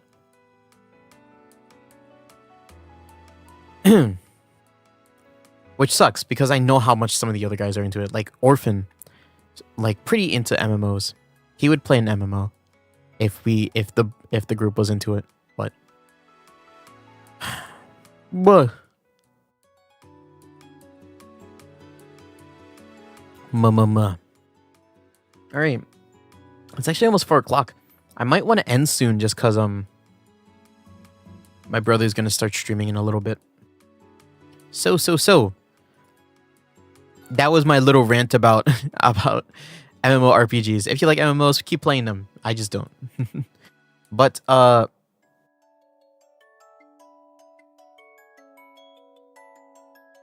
next is my... I guess we should talk about streaming. I want to come back. I'm going to come back soon. How soon? Probably soon. Sooner than later. I want to kind of get back into a vibe. Kind of. Because I'll be frank, if I don't get back into streaming soon, it's gonna be very hard for me to get back into it, period. You know what I mean? Like I wanna start streaming. Like I'll be frank, I've been really out of kind of the online spacious period. Since I left since I left all that time ago.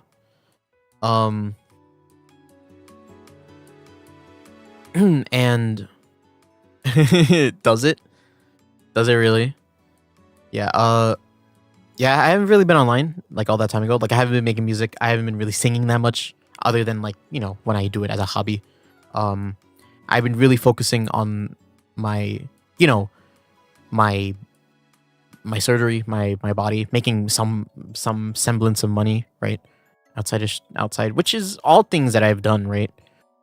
I started exercising.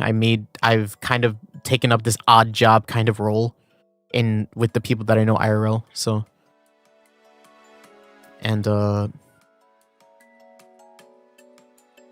what else? What else was it? I started exercising. I went through the surgery. It's healing fine. I think I'm good with like most of the things that I've done recently. So it might be time to come back.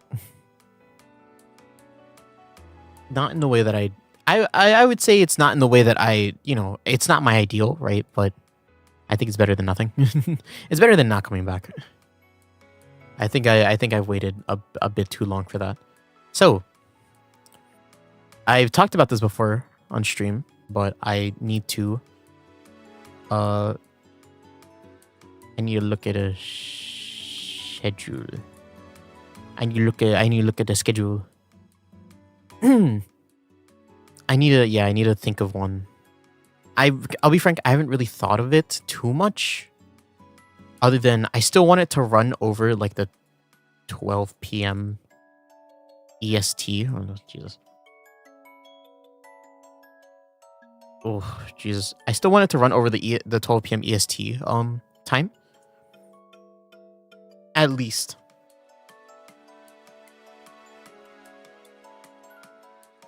Jesus.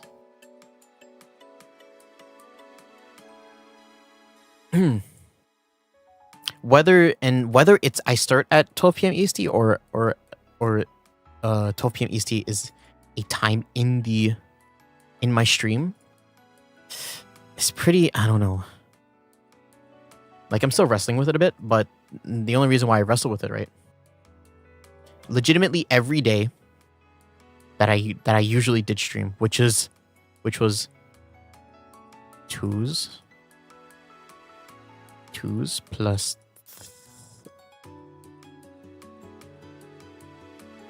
Thurs plus set, and then you could add plus Monday.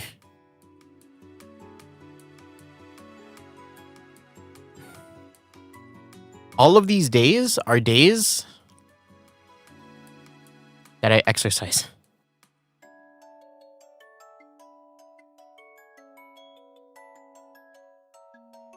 Is that how you spell that word? Exercise. Sir. That's how you spell that word. These are all days that I exercise.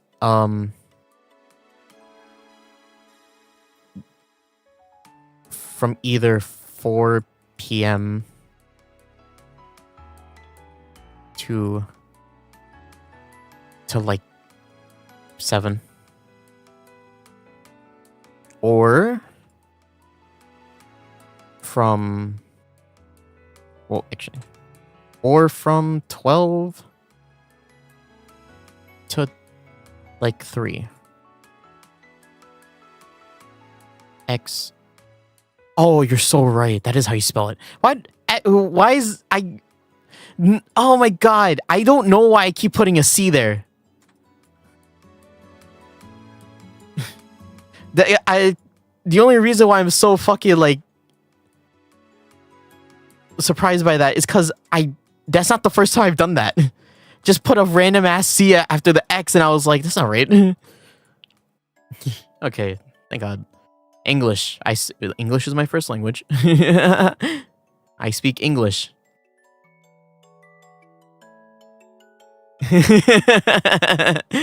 uh, I speak English. English is my first language. I never said I was good at it, right? But yeah, okay. That's how you spell it. Good, good. Nice, thank you. Alright, but yeah. 12 p.m. to 3. The problem with that, these times are, they just fucking, they go into my, it's all my streaming times, you know? This is basically a normal Hase stream, right? 12 to 3, or that would be like what, like 6 to 9? 6 to 9 or 12 a.m. to 3 a.m., right? And then this one's even later, which is kind of rougher because I do like to stream pretty long. And if I can't do that, then that's a problem. So,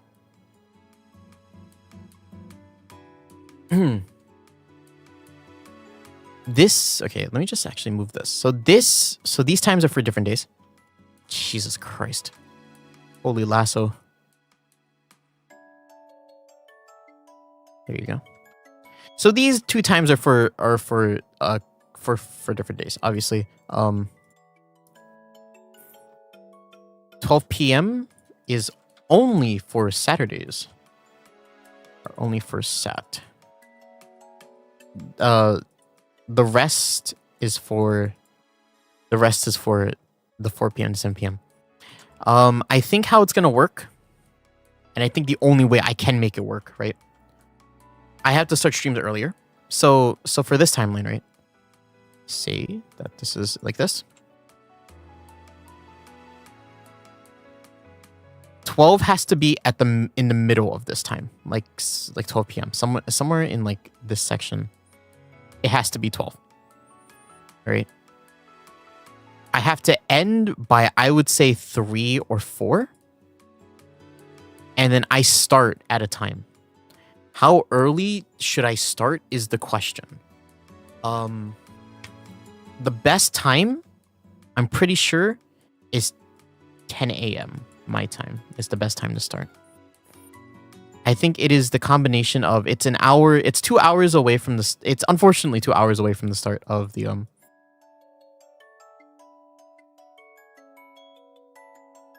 from my usual start time, right? But I want to be able to at least get through talking, right? Which would end at around 11 a.m., right? And then go into the game. And the thing about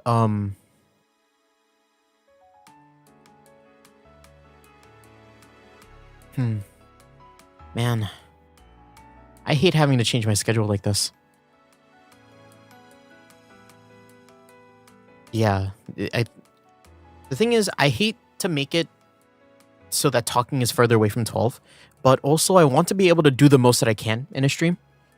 And I think do the most that I can during a stream while not also burning myself out too much from it. Right? Like talking. So having 2 extra hours before 12, my usual start time, would allow me to maximize kind of the amount of time that I can do something. Because rather than having a set start, I have a set end, right? Which is the worst. I would much rather have a set start than a set end, which is 3 or 4 p.m., right?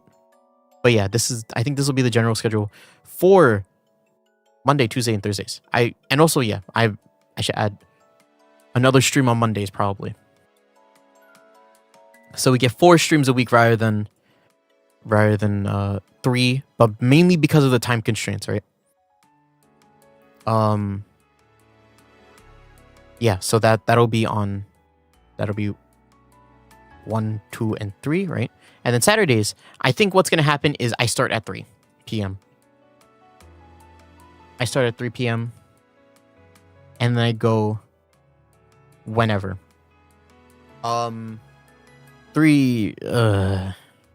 Saturday streams are kind of the rough one because Saturday streams are the days that I kind of my wild days. I don't really know what to do on Saturdays other than like, you know, like I'll play a normal game on the weekdays and then play a random game on Saturdays.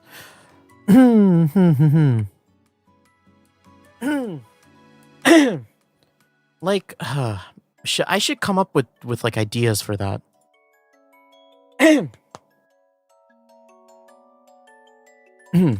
Let's call them wild streams. Wild streams.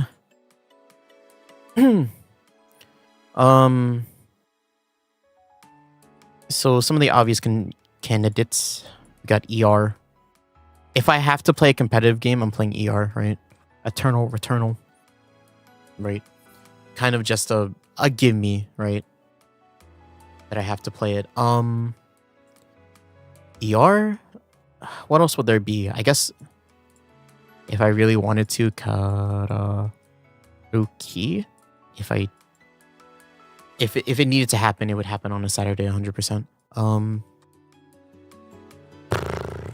This is where I'm out of options. Like drawing? I guess we could do another magma board if people really want it. I would have to. Here's the thing: when it comes to like community driven like events like this, like magma especially, I need people to show up. Oh man, I need people to show up. And no shade, right? No, I don't mean for this to sound like shade. The last time I did this, I had to try 2 times. I had to try 2 times in a week, or I had to try 2 times a week apart. But yeah, like magma boards, we can do something like that. I don't really know like what other. I'll bring friends. I'll try to do it. I wouldn't want to force anybody to be there, but you know, it's a simple truth more than anything. I guess we could do hand cams. It's just like what hand cam would we do? You know what I mean? Like if I buy another like Gundam, that'd be fun. We dumb. I wonder. I really do. Man, it'd suck if you missed it of all people. Yeah, it would really suck. You showed up to the last one, right?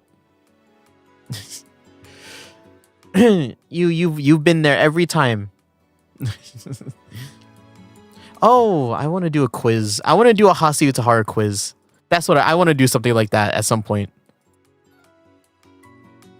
Like a game show. That'd be fun. How much do people actually know of me? Who's the #1 fan actually? This is so funny to me. Because there's so many things that I can ask. Like, who's my favorite Fire Emblem character? Would people be able to answer that right now? No. Nobody has watched. I don't think anybody here is someone who's watched the Fire Emblem series. Or, well, Ambrosia watched it. I don't know if you can name my favorite character. Gundam. Oh, what else is there for hand cams? I don't really know. Puzzle?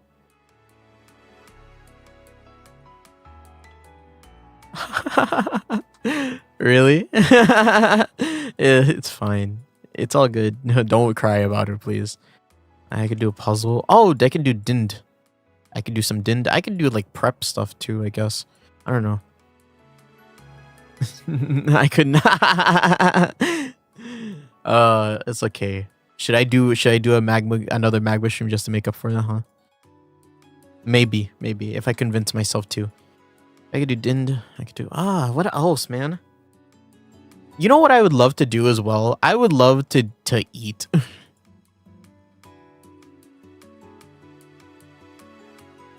Yeah, I need to do some dind. I want to do like I want to eat. And that's not me talking right now. I'm not really hungry right now, but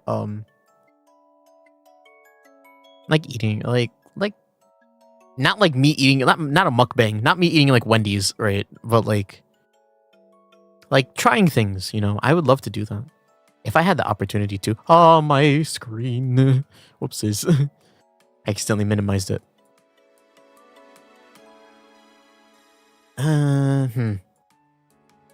What do other people do? Like work stream? I get how work. Oh yeah, I could do a work stream, sure. Like yeah, I could do this. Some kind of work. I don't know what kind of work. Probably singing again. Nothing's ever gone wrong with singing. Ever. This is what happens. Like I just need to like come up with ideas and stuff. Especially for streams like this, I just don't. I really don't have like. I guess reference is the best way to put it. I don't really watch streamers that much. Still. Tier lists, probably. I mean, if push comes to shove, right, we can just do like a chatting stream. I was thinking about that. Chatting tier lists. I was thinking about Minecraft. I really was. I was thinking about like our Fields of Mystery strategy. Oh, you're so right. I do need to play Fields of Mystery again. I haven't played any of the new updates since the last time I played. Yeah, like unending games.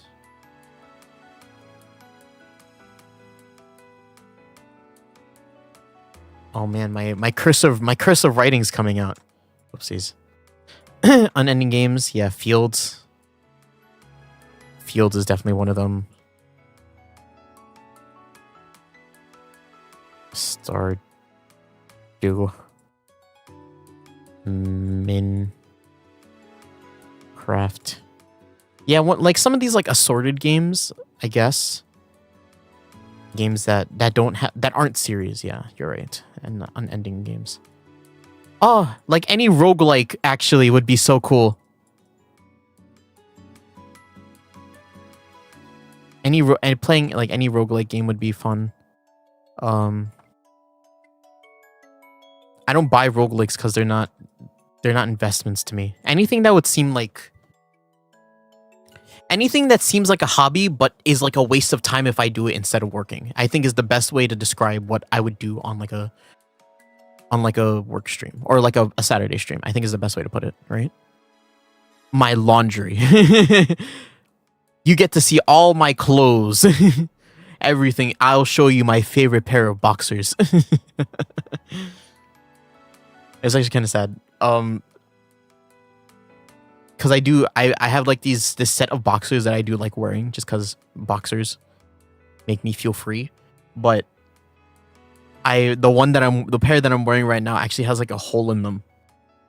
And it super sucks because I know it's just gonna get bigger. But I don't want it to. It makes me really sad. My boxers are ripping. I don't know why they do this. I don't know if this is just like a male thing, like a guy thing. But like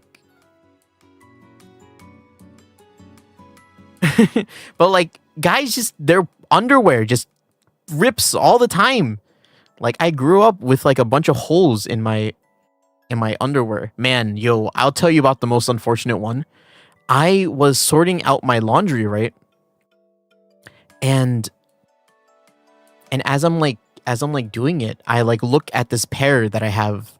I look at this pair. They're like they're not boxers, but they're like not super tight on me. So it's like, they're a good pair. And they were always like, yeah, I wore these pair. Like this is one of the pairs where I'm like comfortable wearing, and I'm comfortable in it, and like, you know, I don't really notice it when I wear it. But the thing is, right, and it doesn't have holes in it. That's the important thing, right? Or it didn't have holes in it. I was sorting out my laundry while I was doing it, and I looked at it, and I'm like, what's that? And I see like this hole, like right in the middle, right in the middle of like this huge patch of like untouched, unripped cloth. There's like one small hole in the middle, and I'm like, oh, okay, actually, I can just draw it out. So like, say like it looks like this. This just in. Hase draws his boxers on stream. or these aren't boxers. I don't know what these classify as. Yeah. So this is these are boxers. This is my underwear. What a stream. Right. And I'm looking at it, right? So this is the back, actually. This is where the butt is, right? I'm looking at it and I'm like, what is that? And you just see a hole.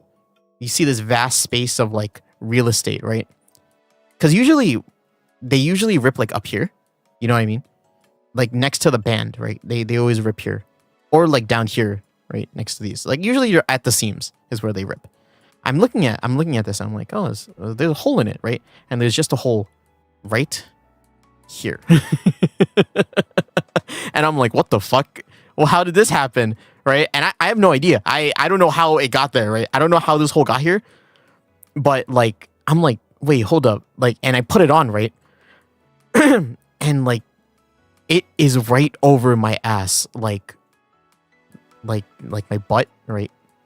Say I have these on right now, right here. It is legit. Isn't that crazy? That's fucking wild? And it's scary. It is unbelievably scary that it's there, because actually a lot of the pants that I wear are actually really loose, right? So like what ends up happening is like I'm like wearing this under like a pair of like basketball shorts, right? And like the basketball shorts, they'll like, if I put something in my pocket especially, they'll start to like fall like this. Like they'll start to like, you know, they'll start to do like the diss, right? And they like fall off my leg, right? And then you'll start to see like my underwear a bit, right? This happens especially while I'm working out too. Even though I don't have anything in my pocket, like still it just happens, right? Yeah, so imagine I'm wearing like one of my loose pairs of like basketball shorts, and then suddenly I'm working out, right? And I can't do anything when it starts to get dragged down, and then you just see like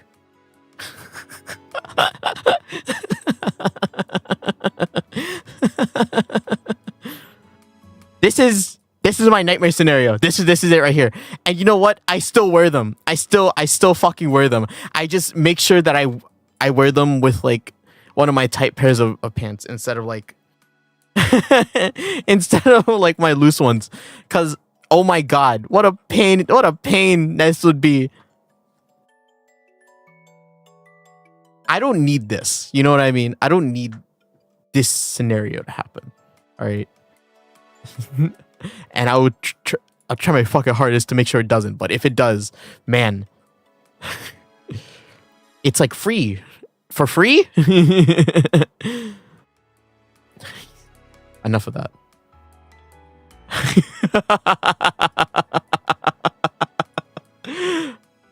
Oh yeah. One of the people that went to sleep just comes back and they're like, "What the fuck is he talking about?" Oh man. Yep. This is a normal Hase stream. It's always been like this. It's just been a while. Anyways, back to scheduling. Not showing off my underwear. It should be on this list. Let's see. I mean, this is a pretty good like list already. Makes me think what else I need to tier listing. Yeah, some form of like I guess if I do collabs too. If I do a collab, I would love for it to be on a Saturday, if anything. I don't do collabs. I could care less about doing collabs as like a content creator, but if someone wanted me to. That's what collabs are for me. I don't like as a streamer, right? Like I don't like I value my individual work a lot more than I do like my you know my when I do it with other people stuff, right? But it's not like I don't want to do them. It's just like a term, like in terms of priority, right? That's why I don't have a lot of friends in the space. That's why I don't have any friends in the space, actually. I don't have any friends that are in like the VTube space. Yeah. Or anywhere, really. I don't have friends. I don't have friends. I talk on stream the way I think most people talk regularly with their friends. Which, you know, it goes against my rule number 1, right? But this is just how I talk to people normally nowadays. So it's like, who's breaking the rules now? But yeah, like I don't want this to sound like I'm lonely. Like, oh, I'm so lonely. Woe is me, right? I don't want it to sound like that.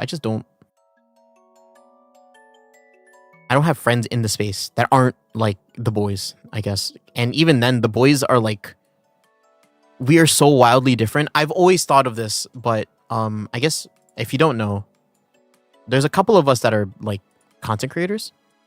And when I mean a couple of us, I mean like there's 3 of us. And we couldn't be more different in terms of the content we make, right? So there's Oni, there's Izu. Actually, I don't know what name they go by anymore. And then there's me. We are like the 3 horsemen of the boys when it comes to content creation. And we cannot be any more different. Oni makes horror content, like specifically horror content. Horror content plus, if you want to get more specific, he makes a lot of FNAF stuff. This kind of the niche that he's fallen into. He used to kind of be like me, where he just played games and he had fun with it. But he does horror. He did a horror thing, and then he kept doing horror, and then it kept growing and growing, right? Izu is I actually don't know what Izu is. Izu is a Twitch streamer. He's on Twitch. He plays games. He plays games like League. He plays League a lot. He plays League. He plays.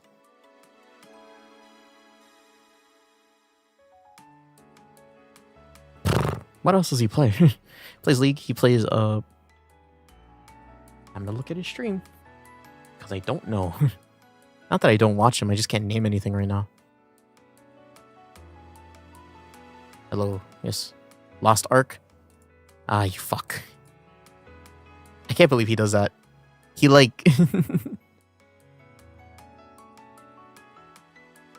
he he locks his VODs behind a sub wall. That's crazy to me. To each their own, right? He's a variety streamer, but he mostly plays League.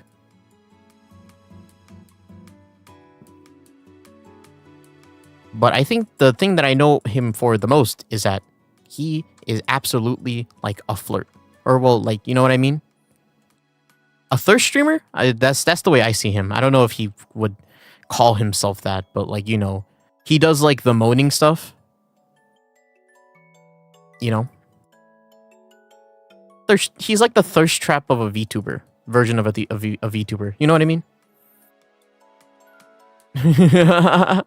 That's what he is in my mind. Let me just thirst trap VT. Yeah, that's what he is. And then there's me. I don't really know how to describe myself. Every time I've asked someone to describe my content, I've gotten basically something different. But it's always something along the lines of variety. Variety plus bits first. Bits first. Right. And then also infamously as Ambrosia has said it, comfy chaos. What? Chaos.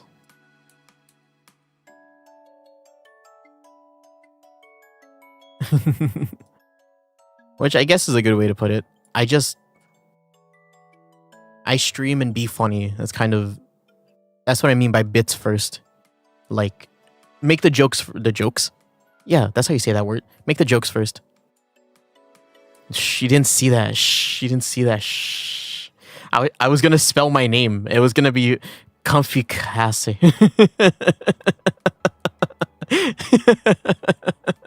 And I was like, that's not how you spell that. She didn't see that though. Shh. But yeah, this is it's just how we are on like different, like, I don't know. I was gonna say we're like on different, like, the boys. We're on like different, like, we're the three triangles, or the three triangles.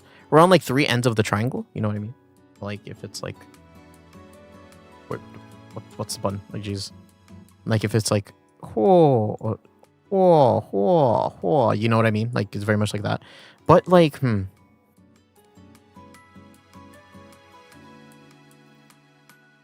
not really, because it's hard to define like the content creator like triangle. Because I think there's like, so there's the playthroughs. I think there's playthroughers, right? There's playthroughers. There's OnlyFans, and then there's the drama peeps.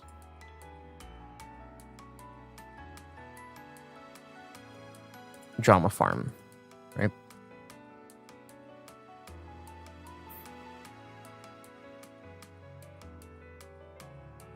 This is a very simplified version of like talking about content creators, right?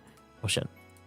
But like putting them on a scale, right? It's like this. Actually, we're all kind of over here.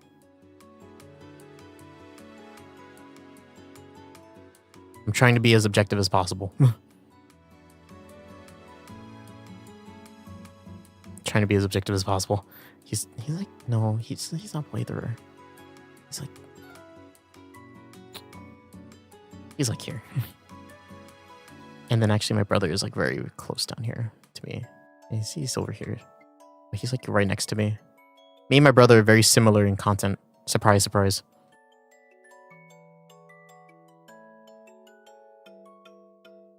Yeah, this is a very simple like version of this triangle. I don't even know if these are the right criteria, right? But there's the people who are like OnlyFans, which is just general. They don't have an OnlyFans, but you know they're a bit like flirty. That's a big thing in the VTuber community, being a lewd tuber, right? It's kind of a big thing. You know, there's also the drama peeps. They like to. I think this is kind of more of a subset than like its own criteria. Drama farmers, but at the same time, Twitter peeps. That's what it is. Not drama farmers. This is Twitter peeps. And then the actual people who make content, like playthroughs and stuff like that. This is what the criteria is like. My brother and I would be down here, I think. Maybe I'd be closer to drama. I've gone into more than a couple spats on stream, so who knows. But my brother's definitely down here. Also, not in any way this. I don't think me and my brother are in any way like close to this category of LewTubers. Izu kind of takes over all of our sexual energy.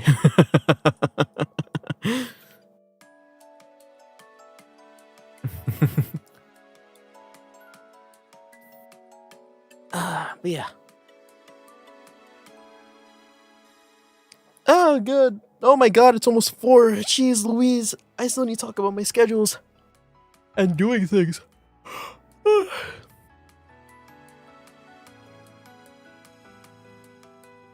But yeah,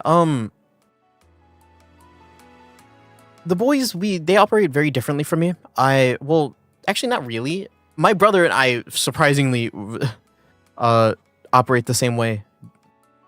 We have scheduled streams at like certain times during the month.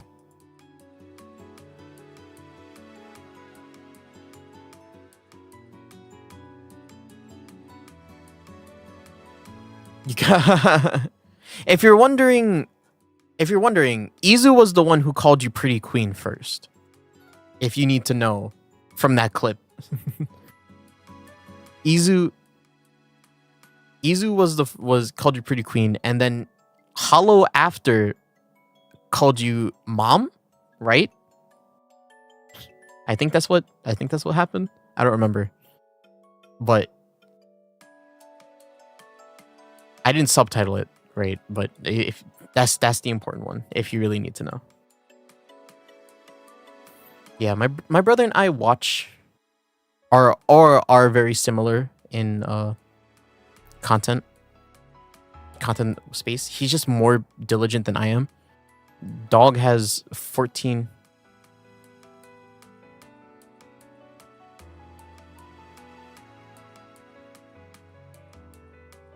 That dude has 14. I was gonna say million, 14,000 subs, and he's still growing. I say that like I'm jealous. I'm not. Just, he's working hard on it, and I'm not. So, to each their own, right? Mom, yeah. I don't. Hollow has. I don't know why Hollow called. I think it's a TikTok thing. If anything, if anybody is TikTok pilled and trend pilled in our group, it's Hollow. But it's only like the niche stuff, you know. There's a certain like subset of things that Hollow like says that he picks up, right? And Mom is definitely one of them. Just Hollow things. That's the way I think of it. Just Hollow saying Hollow things.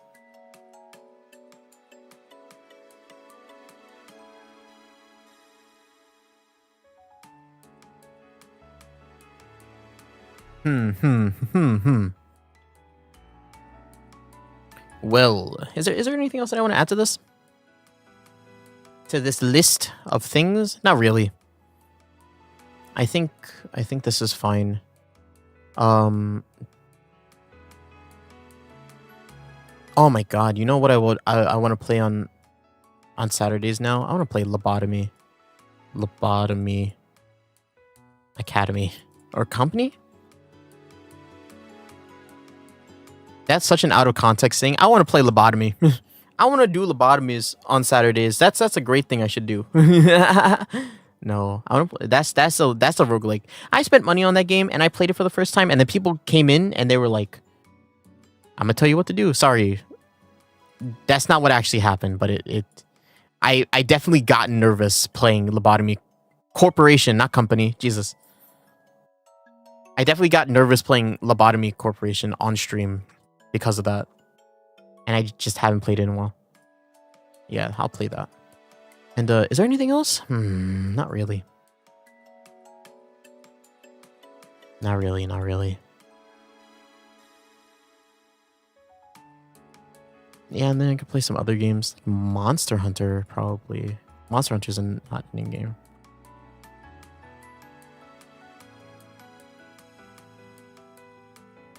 I don't know. I have to make like a list of like games to play. But yeah. The thing is for Saturdays, I just want to do like kind of not gamey things. Like, I'll be frank, these are like a last resort.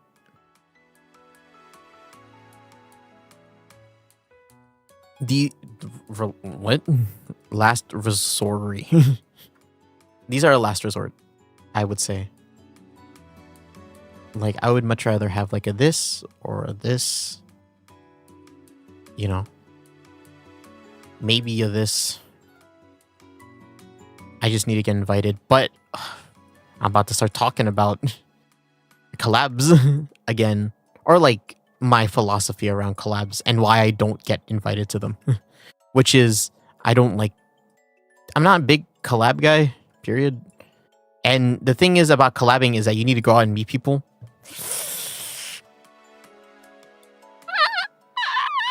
You know what I mean? Like, go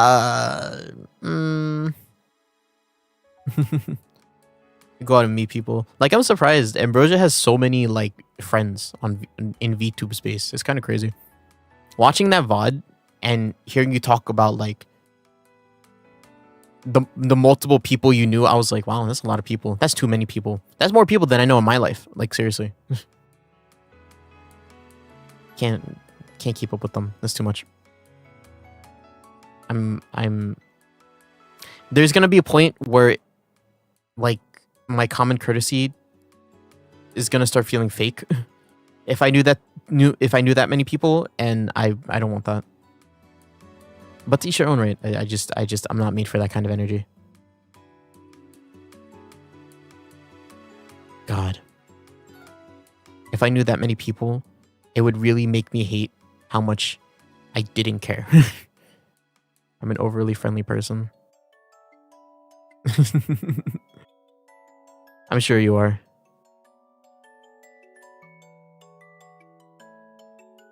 I could not care less about connections outside of stream. I really, that's kind of the main thing for me. It's just like,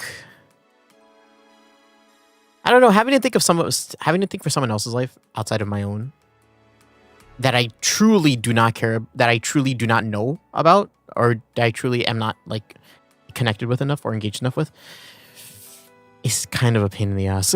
Really, it is. This is my like mega introvert coming out. I don't even think it's introvert. It's more like conceitedness than anything, right? But I was just like, oh, bring out like the red flags like list for Hase. You should add that to like number 997. Just like doesn't care about people. Doesn't care about people usually.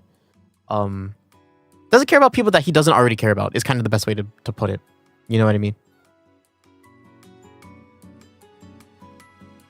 And I am not interested in making any more.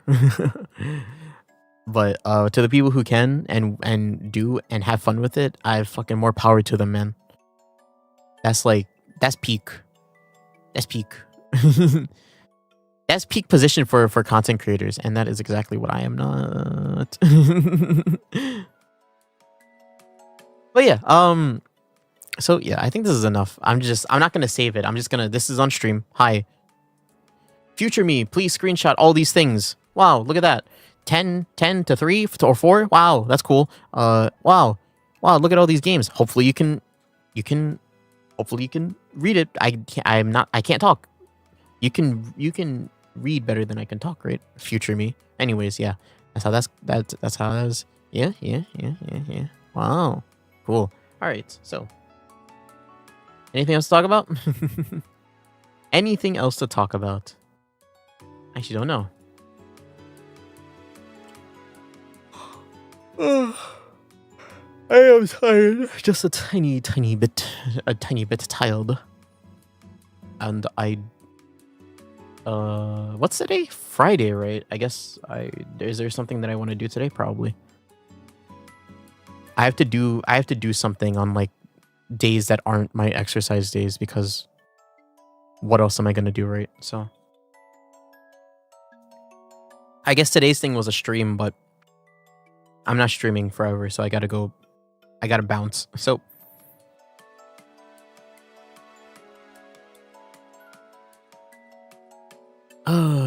yeah, is there nothing else to talk about?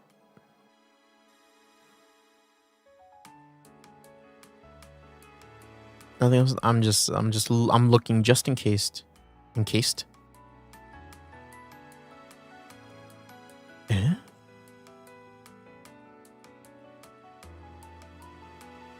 Uh, uh, uh, uh, uh, uh,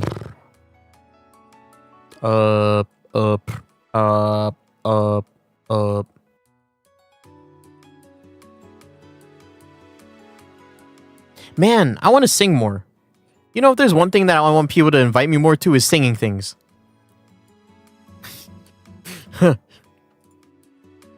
Hey, people. Produce my vocals. Do it. I dare you.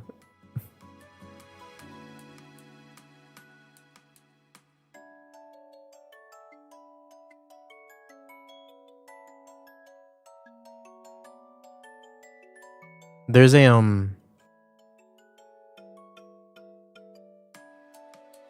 What's the word I'm thinking of? Oh, there's a new like CB that's happening. And people are signing up for it, and I'm like, wow.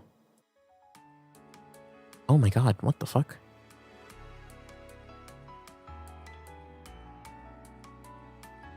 Whoa. Whoa. Wait, what? Oh my god. Whoa. Wow. Sorry, I was just looking at something. Anyways, I think that'll be it for today. I am gonna go do something that's not on stream. Probably some work. Probably working on my next cover. I'll be frank about it. I haven't. I should have done something for my birthday. I just didn't. But I'm gonna go work on probably that. So, that'll be it for me today. Is there anything else I don't want to talk about? Not really. I really can't. Oh, I want to talk about Synth V. I was able to use Synth V recently. If you don't know what Synth V is, it's the Vocaloid, or well, it's the same idea as Vocaloid, but it uses the trained AI system that's trained in-house. It's an in-house trained system, and I was having a lot of fun with that for a bit. It distracted me from doing my homework, but I was able to do it. Synth is Kasane Teto people. Yeah, all those people. Vocaloid is Hatsune Miku people. That is right. That is true. It uses this.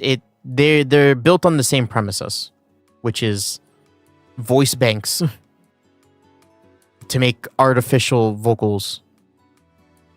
Yes, that is how they work. And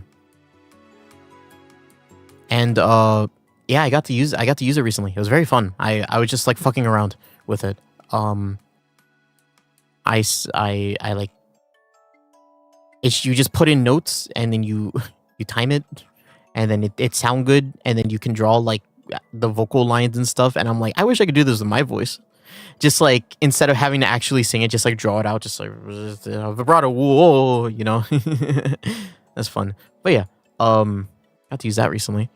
But I don't really have anything to add on to saying that. It's just kind of, I did it and it was fun and I had fun with it.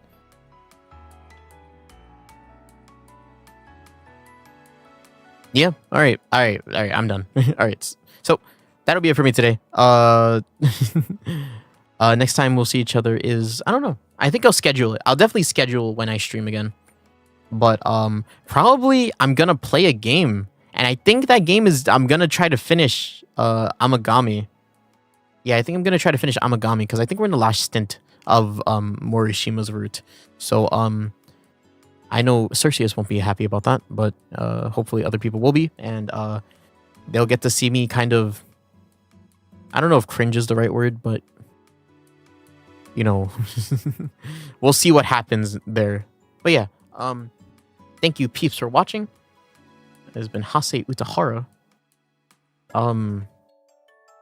4-hour stream. It really didn't feel that long, but here we are. That's what happens during these streams, man. That's why I don't like I don't like having to end at a time, because like streams should end naturally like this instead of having a set end, which sucks. I hate it. Anyways, that'll be it for me today. Thank you everybody for watching. Turn this off first before I move over. Oh my god. All right. Is there an end screen? Yes, there is. Hello. Well. Oh, I didn't put the chat here either. Oh, I'm so unprepared.